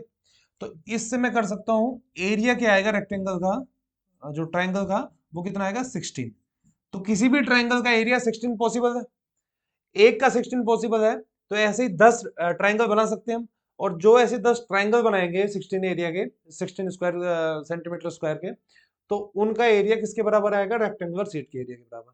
तो ये भी पॉसिबिलिटी है कि इस ट्राइंगल शीट्स को हम डिवाइड कर सकते हैं किसमें, इक्वल एरिया की 10 शीट्स में। इस ट्राइंगल को, इस रेक्टेंगल शीट्स को 10 ट्राइंगल शीट्स में डिवाइड कर सकते हैं। तो दोनों स्टेटमेंट क्या है, सही। नेक्स्ट है, ये क्या कह रहा है कि अगर 70% of a number x is added to another number y, 70% of x, तो हम लिख सकते हैं 70/100 of x is added to y, तो यहां से क्या आएगा, the sum becomes 165 of the value of y equals to 165% of y। ठीक है, यहां से क्या आएगा, 70x plus 100y equals to 165y। y को उस साइड में जाऊंगा तो 70x इक्वल्स टू 65y। अब देखो, एक छोटी 65 छोटा है, 70 छोटा है, 65 छोटा है, छोटा नंबर y में मल्टीप्लाई किया, बड़ा x में मल्टीप्लाई किया, तो यहां से हम कह सकते हैं कि x क्या है, y से छोटा है। या मैं ऐसे भी कर सकता हूं कि x को लिख सकता हूं 65/70 इंटू वाई, ऐसे लिखा मैंने, तो ये 0 पॉइंट समथिंग आएगा, 0.9 के अराउंड आएगा। तो ये 1 से, ये y से कम हो जाएगा, अगर कोई पॉइंट से, मतलब 1 से छोटी वैल्यू अगर हम किसी चीज में मल्टीप्लाई करेंगे तो वो वैल्यू उससे कम आएगी। तो ये वैल्यू क्या है, y से कम आएगी, y से कम आएगी, ये x की वैल्यू है, तो कहीं ना कहीं x y से छोटा है, x y से छोटा है, तो हमारे पास एक स्टेटमेंट ये है। सेकंड कह रहा है कि when 60% of the number x, अब यहां से देखो 60% ऑफ नंबर x, तो 60% ऑफ x ये होगा, is added to another number z, तो ये किसको ऐड किया, z में, तो यहां से हमारे पास क्या है, then sum becomes 165% of z। मैंने बताया था कि अगर परसेंटेज हटाना तो नीचे 100 से डिवाइड कर देंगे। ठीक है, यहां से क्या आएगा, 60x plus 100z equals to 65, 165z। फिर 100 उस साइड जाके माइनस हो जाएगा, तो 60x इक्वल्स टू 65z। अब ये केस उल्टा हो गया, यहाँ पे 60 छोटी वैल्यू है, 65 बड़ा है, तो x यहाँ पे z से बड़ा है। तो इन दोनों को कंपेयर करूंगा मैं, सबसे छोटा क्या, z, फिर x, फिर y। मेरे पास क्या है, z सबसे छोटा, फिर x, फिर y। तो आंसर क्या होना चाहिए इसका, z फिर x फिर y, ए ऑप्शन। आंसर क्या है, ए ऑप्शन। ठीक है, नेक्स्ट देखते हैं। ये कह रहा है कि what is the smallest number that is greater than 1000 that when divided by any of the number इतना, दिस नंबर से, तो उसका रिमाइंडर कितना आएगा, 3 आएगा। तो कोई भी नंबर जो 1000 से बड़ा हो। सबसे पहले हम बताएंगे ऐसा नंबर, स्मॉलेस्ट नंबर जो इन सबसे डिवाइड हो रहा होगा। तो इन सबसे डिवाइड होने वाला सबसे स्मॉलेस्ट नंबर क्या होगा, इन सब का जो एलसीएम होगा, और इन सब का एलसीएम कितना आएगा, 180। इन सब का एलसीएम कितना आएगा, 180। एलसीएम निकालने के लिए मैंने पहले ही बताया, फिर से बता देता हूं, हम लिखेंगे 6, 9, 12, 15 और 18, ऐसे लिख दिया। अब 2 से डिवाइड हो रही है डिजिट, हाँ हो रही है, 2, यहाँ पे लिखूंगा 3, यहाँ पे 9, यहाँ पे 6, और यहाँ पे 15, और यहाँ पे फिर से 9। अब 3 ले सकता हूं, तो 1, 3, 2, 5 और 3। फिर से 2 या 3, अगर मैं 2 दिया तो 1 3 1 5 और 3। इस बार 3 दे दूंगा और फिर आखिरी में 5।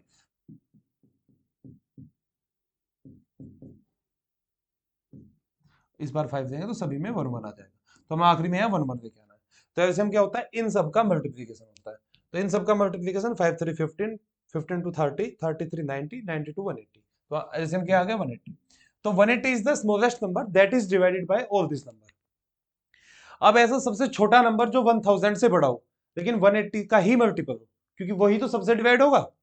तो 180 का अगर मैं 5 टाइम्स करूं तो मेरे पास कितना आएगा 900, और अगर 6 टाइम करूंगा तो 1080। तो 4 डिजिट का स्मॉलेस्ट नंबर जो सबसे डिवाइड हो रहा होगा वो कौन सा है, 1080। 4 डिजिट का सबसे छोटा नंबर जो 1000 से बड़ा है लेकिन इन सब नंबर से डिवाइड हो रहा है वो कौन सा है, 1080। अभी क्या है कि ऐसा नंबर बताना है जिसको हम डिवाइड करेंगे तो रिमाइंडर कितना आना चाहिए, 3 आना चाहिए। तो इसका मतलब इसमें 3 और ऐड होना चाहिए। तो 3 और ऐड होने के बाद ये नंबर क्या हो जाएगा, 1083। अब अगर मैं इसमें से 3 माइनस करूं तो ये नंबर क्या है, इन सबसे डिवाइड होगा। तो आंसर क्या है इसका, 1083, सी ऑप्शन। नेक्स्ट क्वेश्चन देखते हैं। अभी क्या है मेरे पास, p एक नंबर है, 2 डिजिट नंबर है, और q क्या नंबर है, सेम नंबर का ही एक तरीके से रेसिप्रोकल है, मतलब एक तरीके से जो डिजिट है वो रिवर्स ऑर्डर में लिखा है। अगर मैं p में लिखूंगा xy तो q में क्या लिखूंगा, yx। ठीक है, ये दो नंबर है, इन दोनों का मल्टीप्लीकेशन p और q का, that is xy into yx का जो मल्टीप्लीकेशन है वो कितना होगा, 2430। अब बताना है कि what is the difference between p and q, p और q में क्या डिफरेंस है। सिंपल सी एक बात है कि आखिरी डिजिट क्या है, 2430, तो आखिरी डिजिट क्या है मेरे पास, 0 है। और 0 किसी नंबर के एंड में कब आएगा, जब उसको किसी भी नंबर से 5 से मल्टीप्लाई हो रहा होगा। 5 से मल्टीप्लाई हो रहा होगा, इसका मतलब क्या है कि एक्स वाई में से y 5 है या वाई एक्स में से x 5 है। तो जब एक आखिरी वाली 5 है तो फर्स्ट वाली क्या होगी, x 5 या 5x, ये नंबर होगा, p ये होगा और q क्या होगा, 5 इंटू एक्स। अब इनका मल्टीप्लीकेशन करते हैं, इसको पहली नंबर को मैं लिख सकता हूं 10x प्लस 5 और दूसरे को लिख सकता हूं 50 प्लस x। इन दोनों का मल्टीप्लीकेशन कितना है, 2430, यही तो है, 10x plus 5 into 50 plus x, 2430। अच्छा एक चीज समझाता हूं कि ये आप कह रहे हैं ना कि p, मैंने इसको p अगर मेरे पास x5 था तो मैंने इसको 10x प्लस 5 क्यों लिखा, और यह सेकंड केस में क्यों लिखा। अगर x की जगह मैंने कुछ भी नंबर 2 मान लिया तो मेरे पास ये q क्या होगा, 52 होगा। q क्या नंबर होगा, 52। 52 को मैं लिख सकता हूँ 50 प्लस 2, 50 प्लस 2 मतलब कि 5 इंटू 10, ये क्या है 10th प्लेस पे है, तो 5 इंटू 10 प्लस 2, ये बड़ा नंबर होता, 562 होता। तो 500, तो 500 क्या मतलब 5 इंटू 100 60, मतलब 6 इंटू 10, 6 इंटू 10 प्लस प्लस आखिरी में क्या है यूनिट प्लेस पे 2, तो इन सब का क्या आएगा 562 है। ऐसे कोई नंबर था x5, ये पूरा एक नंबर है, x एक डिजिट है 5 एक डिजिट है, तो 10x प्लस 5, 10x प्लस 5 एक नंबर है। सेकंड क्या है 50 प्लस x, सेकंड क्या है 50 प्लस x, इन दोनों का मल्टीप्लिकेशन कितना है 2430, दोनों को मल्टीप्लाई करके। अब अगर मैं इसको मल्टीप्लिकेशन को सोल्व करूंगा तो मेरे पास क्या आएगा 55x और 250 10x स्क्वायर इक्वल्स टू 2430। अभी कोई भी ऐसी इक्वेशन, क्वाड्रेटिक इक्वेशन इसको बोलते हैं हम, क्वाड्रेटिक इक्वेशन बोलते हैं, तो इसको सोल्व करने के लिए हमारे पास क्या होता है, ax square plus bx plus c equals to 0 हो तो इसका सॉल्यूशन क्या होता है, x equals to plus minus minus के b प्लस माइनस के रूट के b square minus 4ac upon 2। तो इसकी वैल्यू x की वैल्यू कैसे आती है, ऐसे आएगी। इस केस में दो वैल्यू आ रही होगी, जो माइनस वैल्यू आएगी वो पॉसिबल नहीं है, क्यों पॉसिबल नहीं है, क्योंकि x क्या है, एक पॉजिटिव इंटीजर है, एक 2 डिजिट का नंबर है, डिजिट क्या है हमेशा 1 से 9 यूज होती है या 0 से 9 यूज होगी, तो x की जगह नेगेटिव नहीं आ सकता। तो सेकंड जो वैल्यू आएगी वो x की जगह क्या आएगी, 4। जब x की जगह 4 आ गई तो p क्या हो गया 45 और q क्या हो गया 54, p क्या हो जाएगा 45 और q क्या हो जाएगा 54, तो ये 2 नंबर आ गए मेरे पास। अब बताना है कि दोनों के बीच में P और Q में डिफरेंस क्या है। तो दोनों में डिफरेंस क्या होगा, 45 और 54 में डिफरेंस कितना है, 9। तो आंसर क्या होगा इसका, 9, डी ऑप्शन। ठीक है, आसान क्वेश्चन है भी। नेक्स्ट क्वेश्चन देखते हैं। Consider the following statement in respect of two natural number P and Q such that P is a prime number. हमारे पास दो नेचुरल नंबर है। नेचुरल नंबर कौन से होते हैं, जो 1 से स्टार्ट होते हैं और इनफाइनाइट तक जाते हैं, 1 2 3 4 इस तरीके से। P क्या एक प्राइम नंबर है, Q क्या है कंपोजिट नंबर है। कंपोजिट नंबर कौन से होते हैं, जैसे 6 है तो 6 क्या है, 2 इंटू 3। प्राइम क्या होता है, सबसे पहले प्राइम नंबर कौन सा होता है कि जो या तो खुद से डिवाइड हो इटसेल्फ, या फिर 1 से डिवाइड हो, या फिर 1 से। जैसे 7 9 9 एक नंबर है, तो 9 किस किस से डिवाइड हो रहा है, 3 से। 3 एक फैक्टर है ना, 1 भी है और 9 भी है, इन 3 नंबर से डिवाइड होता है। तो 1 से हुआ, खुद से हुआ, लेकिन उसके अलावा एक नंबर हो रहा है 3, उससे भी डिवाइड हुआ, तो 9 क्या हो गया, कंपोजिट नंबर हो गया। अब दूसरा नंबर 11 मान गया, तो 11 किस किस से डिवाइड होता है, इसके फैक्टर क्या है, 1 है और 11 है, दो ही फैक्टर है, और तो किसी से डिवाइड नहीं होगा। तो ये नंबर या तो इटसेल्फ या फिर 1 से डिवाइड हुआ, तो ऐसा नंबर को क्या होता है, प्राइम नंबर। ठीक है, ये प्राइम नंबर हो गया। तो हमारे पास P क्या है, प्राइम नंबर है, Q क्या है, कंपोजिट नंबर है। अब इसने कहा है P into can be an odd number. P और Q क्या है, ओड नंबर। दो नंबर का मल्टीप्लीकेशन ओड कब होगा, अगर इवन नंबर को कभी भी हम मल्टीप्लाई करेंगे किसी भी नंबर से तो हमेशा इवन आएगा। ये हमने देखा था पिछली क्लासेस में कि इवन का मल्टीप्लीकेशन किसी भी नंबर से इवन होता है। लेकिन अगर ओड नंबर का मल्टीप्लीकेशन कर रहे हैं तो ओड आना चाहिए, तो दूसरा नंबर भी क्या होना चाहिए, ओड ही होना चाहिए, तब ओड आएगा। तो ये कह रहा है P and Q can be an odd number. और जो P जो प्राइम है, P प्राइम नंबर हमेशा ओड होते हैं। अगर वो इवन होंगे तो वो 2 से डिवाइड होंगे, तो वो फिर प्राइम नहीं रहेंगे। तो अगर मेरे पास एक नंबर क्या है P, कोई भी नंबर है P और वो प्राइम है तो वो ओड होगा, ऑब्वियस सी बात है। अगर मैं इसकी मल्टीप्लीकेशन किसी भी ओड नंबर से करूंगा तो मेरे पास ओड नंबर आएगा। जैसे कि मैंने यहाँ पे दिया था 5, 5 एक प्राइम नंबर है, मैं अगर उसको मल्टीप्लाई कर दूंगा 11 से या 13 से या कुछ भी नंबर मानो, 15 से मानो, तो इनका मल्टीप्लाई करके मेरे पास क्या आएगा, 55, वो भी एक ओड नंबर है, 65 वो भी ओड नंबर है, और 15 से करेंगे 75, वो भी ओड नंबर है। तो पहली स्टेटमेंट सही है, कैन भी कहा उसने, हो सकता है। ठीक है, तो P into Q can be an odd number. अब फर्स्ट केस में Q भी प्राइम है, 13 भी प्राइम है, लेकिन 15 क्या कंपोजिट नंबर था, इसके फैक्टर क्या क्या है, 3 5 1 और 15। ठीक है, तो 3 और 5 दोनों इसके फैक्टर है, तो ये कंपोजिट नंबर है, दोनों कंपोजिट नंबर है। इसका मल्टीप्लीकेशन किसी प्राइम से किया, प्राइम से करने पे, इसके मल्टीप्लीकेशन करने पे क्या है, मेरे पास एक ओड नंबर आया, और ये कंपोजिट नंबर भी ओड नंबर है। तो यहां से आंसर मेरा क्या हो गया, P and Q can be an odd number. एक केस और दे सकता हूं मैं, सेकंड अगर बताऊं कि मान लो 9 ही है, 9 क्या कंपोजिट है, लेकिन ओड नंबर है, तो ओड नंबर कंपोजिट हो सकते हैं।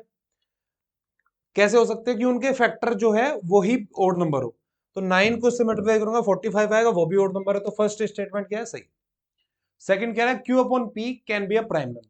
Q upon P can be a prime number in case कि Q क्या है, कंपोजिट नंबर है, और P क्या है, मेरे पास प्राइम नंबर है। तो Q में, Q की अगर मल्टीप्लीकेशन में ये प्राइम नंबर हो, P हो, और दूसरा एक प्राइम नंबर हो P2, अगर हम अब Q को डिवाइड करेंगे प्राइम नंबर P1 से, तो मेरे पास डिवीजन के बाद क्या आएगा, P1 इंटू P2, और ये दोनों प्राइम थे, ये दोनों प्राइम थे।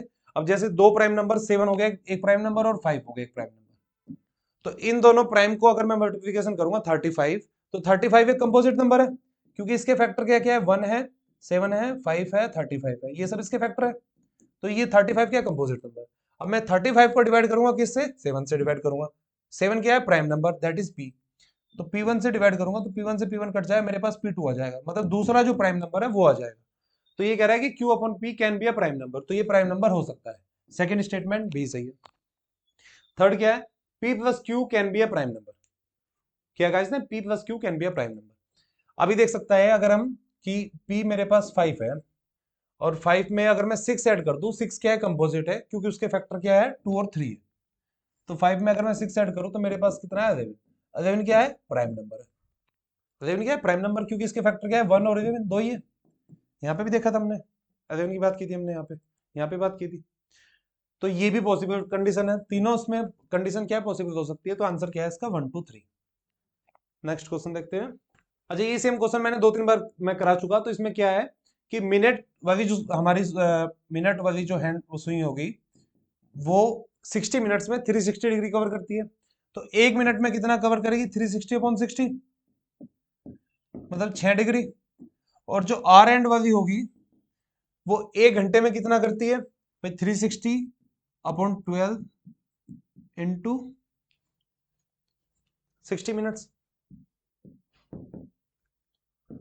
6/12 दैट इज हाफ डिग्री।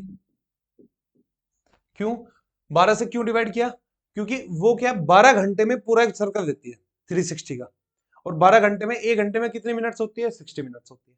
तो 1 मिनट में जो आर हैंड वाली सुई होगी वो 1 मिनट में आर हैंड वाली सुई होगी तो वो कितना कवर करेगी, हाफ डिग्री कवर करेगी। अभी ये कह रहा है मेरे पास टाइम क्या था 3:16 PM, तो अगर मैं 3 o'clock पे जाऊं तो 3 o'clock यहां पे होगा। तो जब 3 o'clock होगा तो उस टाइम मिनट वाली कहां पे होगी, ऊपर होगी, और आर एंड वाली यहां पे होगी। ठीक है, अब 3:16 तक मतलब 16 मिनट हो चुके हैं, तो 16 मिनट में जो हमारी मिनट वाली होगी वो कितना कवर करेगी, 16 × 6 96 डिग्री। ठीक है, और ये कितना कवर करेगी, ये 90 तो ऑलरेडी आगे है, तो ये कितना करेगी 90 + 16 × हाफ, 8 डिग्री का राउंड, तो 98 डिग्री का राउंड आ जाएगा ये। 3:16 पे 3:16 पे जो हमारी घंटे वाली सुई होगी वो 98 डिग्री पे होगी, और जो मिनट वाली होगी 96 पे होगी। अब हम 17 पे बात करते हैं, 3:17 पे, तो 3:17 पे जो मिनट वाली होगी तो वो कितना कवर कर देगी, 16 × 7 17, हाँ 6 डिग्री का होता है, तो ये क्या है कि 6 × 17 102 डिग्री। उस टाइम में जो आर एंड वाली होगी वो कितना आगे आ चुकी होगी, 90 तो ऑलरेडी आगे थी, प्लस हाफ × 17, तो ये कितना हो गया टोटल मेरा 98.5 डिग्री, 98.5 डिग्री। अब क्या है कि मिनट वाली आगे निकल चुकी है आर एंड वाली से, पहले क्या था मिनट वाली पीछे थी किससे, आर एंड डिग्री वाली से, तो कहीं ना कहीं 3:16 PM और 3:17 PM के बीच में उन्होंने आपस में एक दूसरे से मीट किया है। तो पहला स्टेटमेंट क्या है, सही है। सेकंड स्टेटमेंट कह रहा है कि between 4:58 PM and 4:59 PM both minute hand and second hand दे कंसाइड, दोनों कंसाइड करेगी, तो फिर से यही प्रोसीजर होगा। अब हम क्या देंगे, 4 o'clock का टाइम देंगे, तो 4 बजे का टाइम है यहाँ पे। आर एंड वाली कहां पे होगी, 4 o'clock पे होगी, मिनट वाली 12 o'clock पे होगी। तो ये कितना आगे होगी इससे, ये कितना आगे होगी, एक एक आर में दोनों के बीच में कितना डिफरेंस होता है, 30 डिग्री का। तो ऐसे ही 4 तक जाना है, तो 4 तक डिफरेंस कितना होगा, 120 डिग्री का। अभी हम क्या करेंगे, 120 ऐड करेंगे, ना कि 90 ऐड करेंगे। तो हम क्या करेंगे, 120 डिग्री प्लस हाफ डिग्री करती है 1 मिनट में, तो हमारे पास 58 मिनट्स है, तो हाफ × 58,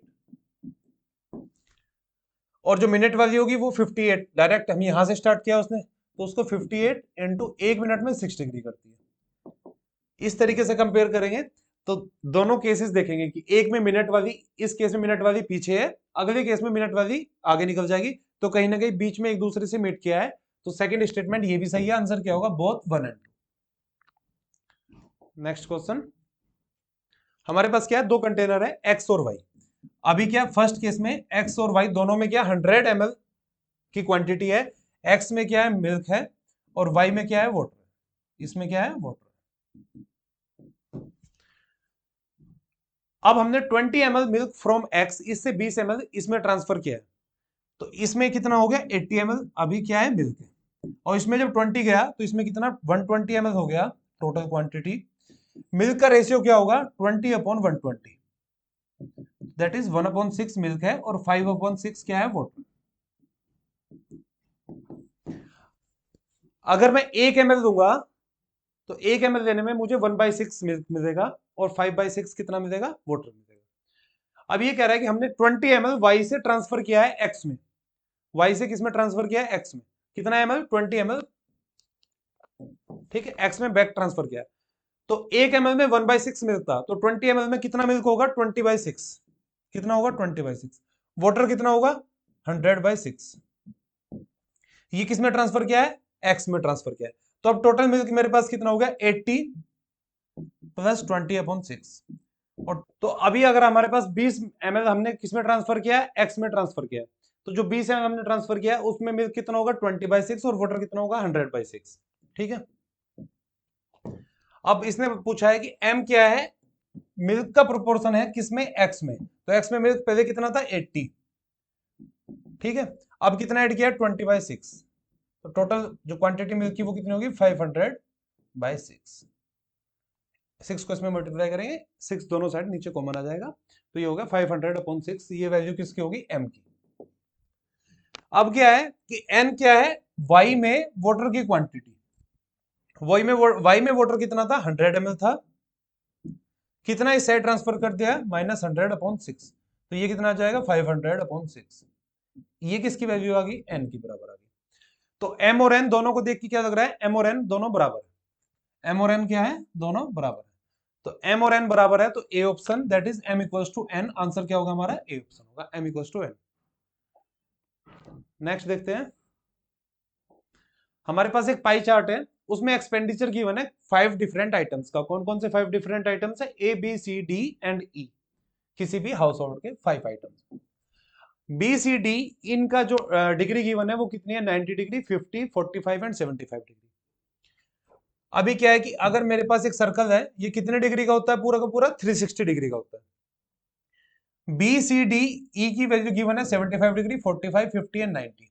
तो इन टोटल का सम कितना आ रहा है, 75 + 45 120 + 90 210 + 50 दैट इज 260। तो 360 में से माइनस करेंगे तो 100 डिग्री। तो ये 100 डिग्री किसके लिए है, ए के लिए।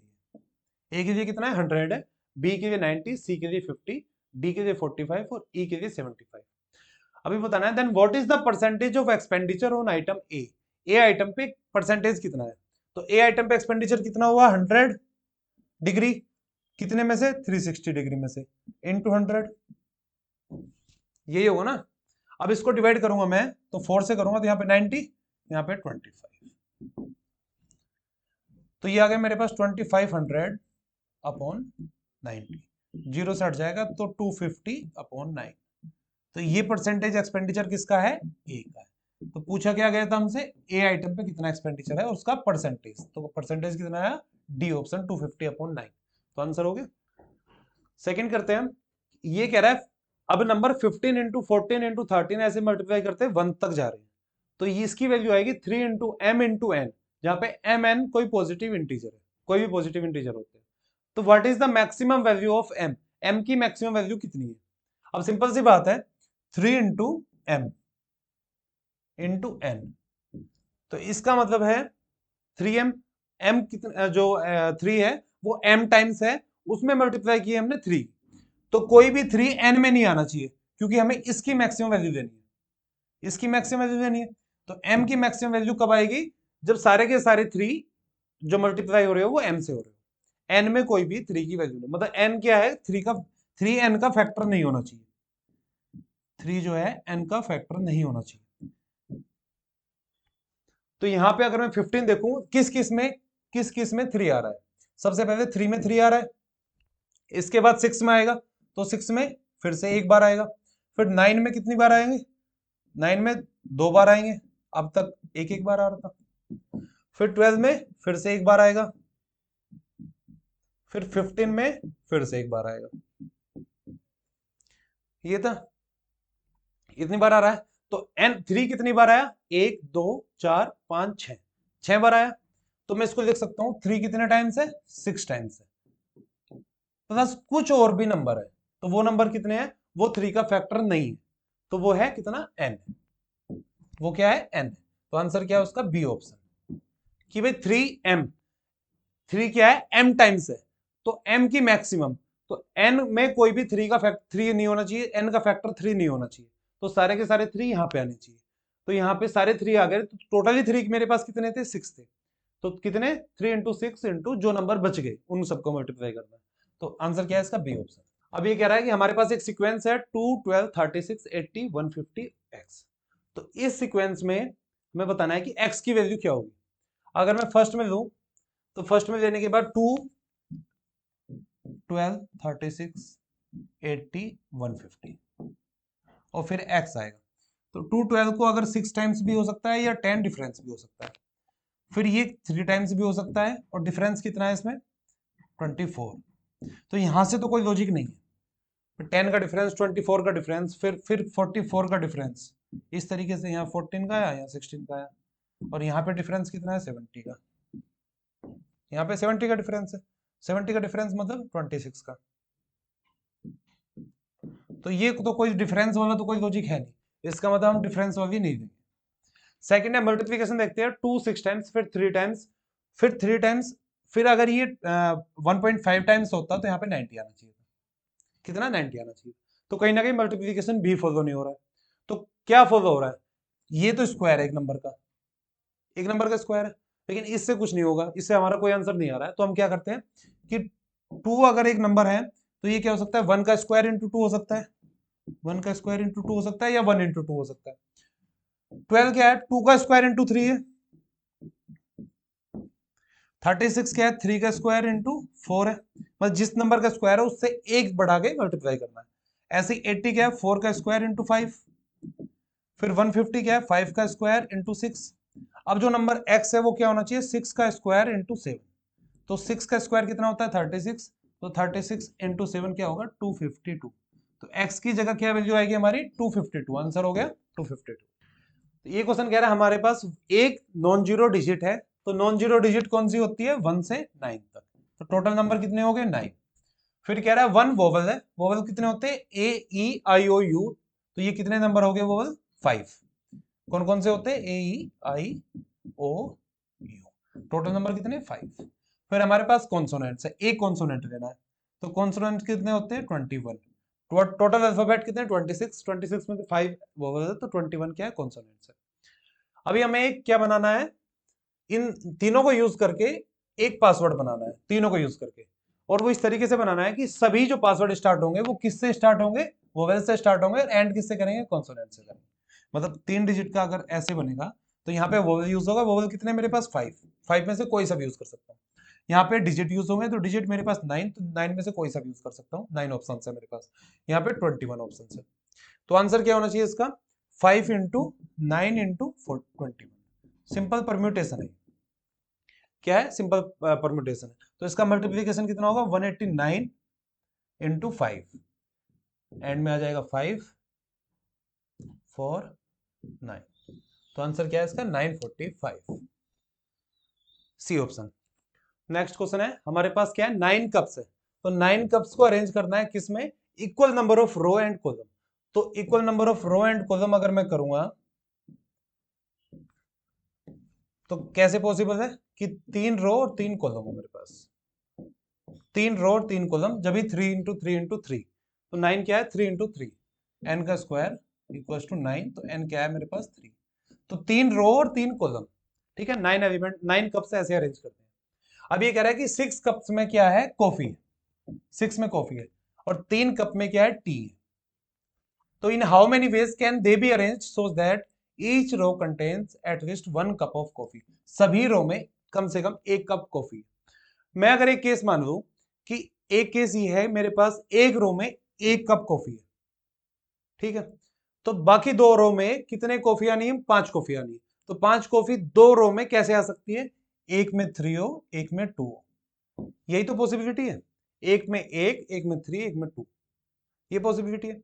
सेकंड केस, अगर मेरे पास एक कप एक रो में 2 कॉफी है, एक रो में 2 कॉफी है, तो बाकी 2 में 4 आनी, 4 कैसे आ सकती है, एक में 3 हो एक में 1 हो, तो वो फर्स्ट वाला केस हो जाएगा। तो सेकंड केस क्या है, फिर दूसरी में 2 हो, जब दोनों में 2 है तो तीसरी में भी 2 होगी। इस तरीके से मेरे पास 2 केसेस है। अब ये 1 3 2 मतलब कि 1 कितने में आ सकता है 3 में से किसी में भी आ सकता है, ऐसे ही 3 में से किसी में आ सकता है। मेरे पास 3 ऑप्शन है कि या तो मैं फर्स्ट रो में 3 कप रखूं या 2 कप रखूं या 1 कप रखूं। तो मेरे पास फर्स्ट के लिए कितने ऑप्शन होंगे 3, फिर जब एक में रख दिया तो फिर सेकंड रो के लिए मेरे पास कितने ऑप्शन बचेंगे 2, और लास्ट वाले के लिए कितने ऑप्शन बचेंगे 1। तो टोटल मेरे पास कितने ऑप्शन हो गए 6 हो गए ना टोटल, कि भाई 3 2 1 कैसे अरेंज करना है। तो बस इसके अलावा अगर मैं आपको बताऊं कि अगर मैंने यहाँ पे 3 कप रखे, तो सिर्फ एक ही तरीका है 3 कप रखने का। अगर मान लो मैंने इसमें 2 कप रखे, तो 2 कप मुझे इन तीनों में कैसे अरेंज करने हैं? मैं 3 तरीके से कर सकता हूं कि 2 कप या तो ऐसे रख सकता हूं, या ऐसे रख सकता हूं, या ऐसे रख सकता हूं, बीच में टी रख सकता हूं। तो उसके कितने तरीके हैं? 3 तरीके। एक केस ये है कि जब मैंने इसमें सिर्फ 1 कप रखा, जब मैंने 1 कप रखा तो 1 कप को रखने के कितने तरीके? भाई 1 कप यहां भी रख सकता हूं, यहां भी रख सकता हूं, यहां भी रख सकता हूं। फिर से मेरे पास कितने? 3 तरीके। तो टोटल फर्स्ट केस में टोटल मेरे पास कितने नंबर ऑप्शंस आ गए? 3 इंटू 3 दैट इज 9 इंटू 6 कितना आ गया? 554 ऑप्शंस आ गए। केस टू क्या है कि सभी रो में 2-2 कप है। तो सभी रो में 2-2 कप है, तो मेरे को अब ये नहीं सोचना कि इस रो में कितने कप आ सकते हैं, तो इसमें सिर्फ 2 ही कप आ सकते हैं, इसमें भी 2 ही आ सकते हैं, इसमें भी 2 ही आ सकते हैं, मतलब मेरे पास सिर्फ एक ही ऑप्शन है। ठीक है। अब जब मैंने एक रो में 2 कप रख रहे हैं, किसी भी रो में, इस रो में मैंने 2 कप रखे, तो 2 कप इस रो में रखने के मेरे पास कितने तरीके हैं? 3 तरीके। कितने हैं? 3 तरीके। ठीक है, 2 तरीके हो गए इस रो में रखने के। अब सेकेंड रो में भी कितने तरीके होंगे? फिर से इसी तरीके से 3 तरीके होंगे, और थर्ड रो में भी इसी तरीके से 3 तरीके होंगे। तो टोटल ऑप्शंस मेरे पास कितने हो गए? 27। तो सेकंड वाले केस में मेरे पास 27 ऑप्शन है, फर्स्ट वाले केस में मेरे पास कितने ऑप्शन थे? 54 ऑप्शन थे। तो टोटल मेरे पास ऑप्शन कितने हो गए? 54 प्लस 27, तो कितना आया? 81। तो आंसर क्या होगा इसका? D option. क्या आंसर होगा? D option. अच्छा, इसमें एक चीज याद और रखनी है कि मैंने अगर फर्स्ट रो में 3 कप थे मेरे पास, तो फर्स्ट रो में अगर 3 कप थे, तो 3 कप को अरेंज करने का सिर्फ एक तरीका, 1 मल्टीप्लाई करनी है। फिर अगर मेरे पास 2 कप थे, तो 2 कप को अरेंज करने के 3 तरीके थे, या 1 कप था तो उसे अरेंज करने के फिर से 3 तरीके थे। लेकिन ये ही फर्स्ट रो में होगा, या सेकंड रो में होगा, या थर्ड रो में होगा, इनको भी आपस में हम अरेंज कर सकते हैं। कितने तरीके से? 6 थे, तो इसलिए 6 इंटू 3 इंटू 3 किया था, दैट इज 54 आया था। सेकंड वाले केस में जब 2 टू 2 है, तो सभी रो में 2 कप आने हैं, तो 2 कप एक रो में आने के 3 ऑप्शन, इसमें भी आने के 3 ऑप्शन, इसमें भी आने के 3 ऑप्शन, तो कितना? 27। तो आंसर टोटल मेरे पास कितना हो गया? 81, सी डी ऑप्शन। तो इस क्वेश्चन में क्या है? The sum of 3 consecutive integer is equal to their product. 3 consecutive integer है, तो उनका प्रोडक्ट कितना आया है? उनके सम के बराबर है, सम के बराबर आया। और 3 कॉन्जिक्यूटिव इंटीजर है, तो इसने ये नहीं कहा कि वो इंटीजर पॉजिटिव है या नेगेटिव है, तो कोई भी इंटीजर हो सकता है। तो लास्ट क्लास में हमने देखा था कि 3 कॉन्जिक्यूटिव इंटीजर कौन कौन से हो सकते हैं? 1 2 3। तो इनका सम कितना है? 6। और इनका अगर मल्टीप्लीकेशन करूं, तो 1 इंटू 2 2, 2 इंटू 3 6। तो एक नंबर में एक सेट मेरे पास हो गया 1 2 3, तीनों कॉन्जिक्यूटिव इंटीजर। ऐसे ही मैं एक नंबर यहां से ही बना सकता हूं, -1 -2 -3। ये भी तीनों क्या है? 3 कंसेक्यूटिव इंटीजर है। इनका सम कितना आएगा? -6, और मल्टीप्लिकेशन कितना आएगा? वो भी -6 आएगा। तो 2 नंबर हो गए मेरे पास। तो अब कोई भी नंबर अगर मैं 1 2 3 से बढ़ा दूंगा, तो हमेशा उसका मल्टीप्लिकेशन क्या है? उसके सम से बढ़ाएगा। ऐसे कोई भी नंबर में अगर 1 2 3 से छोटा दूंगा, माइनस में दूंगा, उसका मल्टीप्लिकेशन भी माइनस, मतलब उसका मल्टीप्लिकेशन हमेशा और छोटा आएगा उसके सम से। तो अब मेरे पास ऑप्शन बचा इनके बीच में कोई नंबर हो। तो इनके बीच में अगर मैं नंबर लू -1 0 1, इसका सम कितना है? 0, और इसका मल्टीप्लिकेशन कितना है? वो भी 0। तो मेरे पास कितने नंबर आ गए ऐसे? 1 2 3। तो मेरे पास ऐसे कितनी पॉसिबिलिटीज है? 3 पॉसिबिलिटी है। तो आंसर क्या होगा? C option.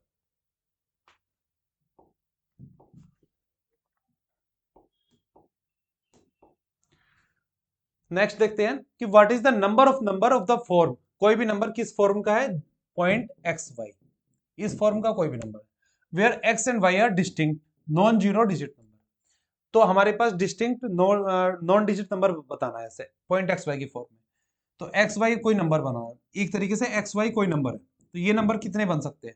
और मेरे पास डिजिट क्या है? नॉन जीरो है, जीरो नहीं यूज करनी। तो डिजिट 1 से 9 तक मैं कोई से भी यूज कर सकता हूँ।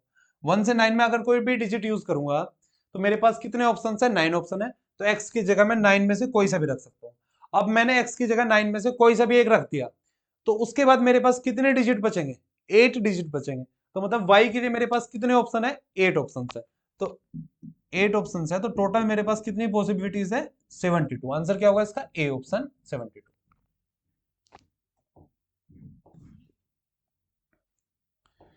नेक्स्ट देखते हैं, the average weight of ABC is 40 KG. ABC का एवरेज वेट कितना है? ए प्लस बी प्लस सी। एवरेज कैसे निकालते हैं? टोटल सम अपॉन नंबर कितने हैं इक्वल्स टू 40 है। एक केस होगा। सेकंड केस है कि average weight B D E, B plus D plus E, ये कितना है 42 है। थर्ड इसने कहा है कि the weight of F is equal to that of B, F का जो वेट है बी के बराबर है। तो बी की जगह मैं क्या एफ लिख सकता हूं, यहाँ पे एफ लिख सकता हूं। अगर मैंने एफ लिखा यहाँ पे तो मेरे पास ए बी सी का सम कितना है, ए प्लस बी प्लस सी का सम कितना आ जाएगा 120, और एफ प्लस डी प्लस ई का सम कितना आ जाएगा 126, 126 आ जाएगा। अब क्या बताना है, एवरेज वेट बताना है, A B C D E F 6 के 6 का सबका एवरेज वेट बताना है। तो 6 का जो एवरेज वेट होगा वो क्या होगा, A plus B plus C plus D plus E plus F upon 6, यही होगा। और ए बी सी का सम किसके बराबर है 120 के, प्लस डी ई एफ का वेट किसके बराबर है 126 के अपॉन 6। तो इनको मैं ऐड करूंगा तो मेरे पास है 246 अपॉन 6, ये आएगा ना 120 प्लस 126 कितना है 246 डिवाइडेड बाय 6। तो ये आंसर किसके बराबर होगा 41 केजी, ये किसके बराबर होगा 41 केजी। तो सी ऑप्शन, 246 को 6 से डिवाइड करेंगे तो 41 आंसर आएगा।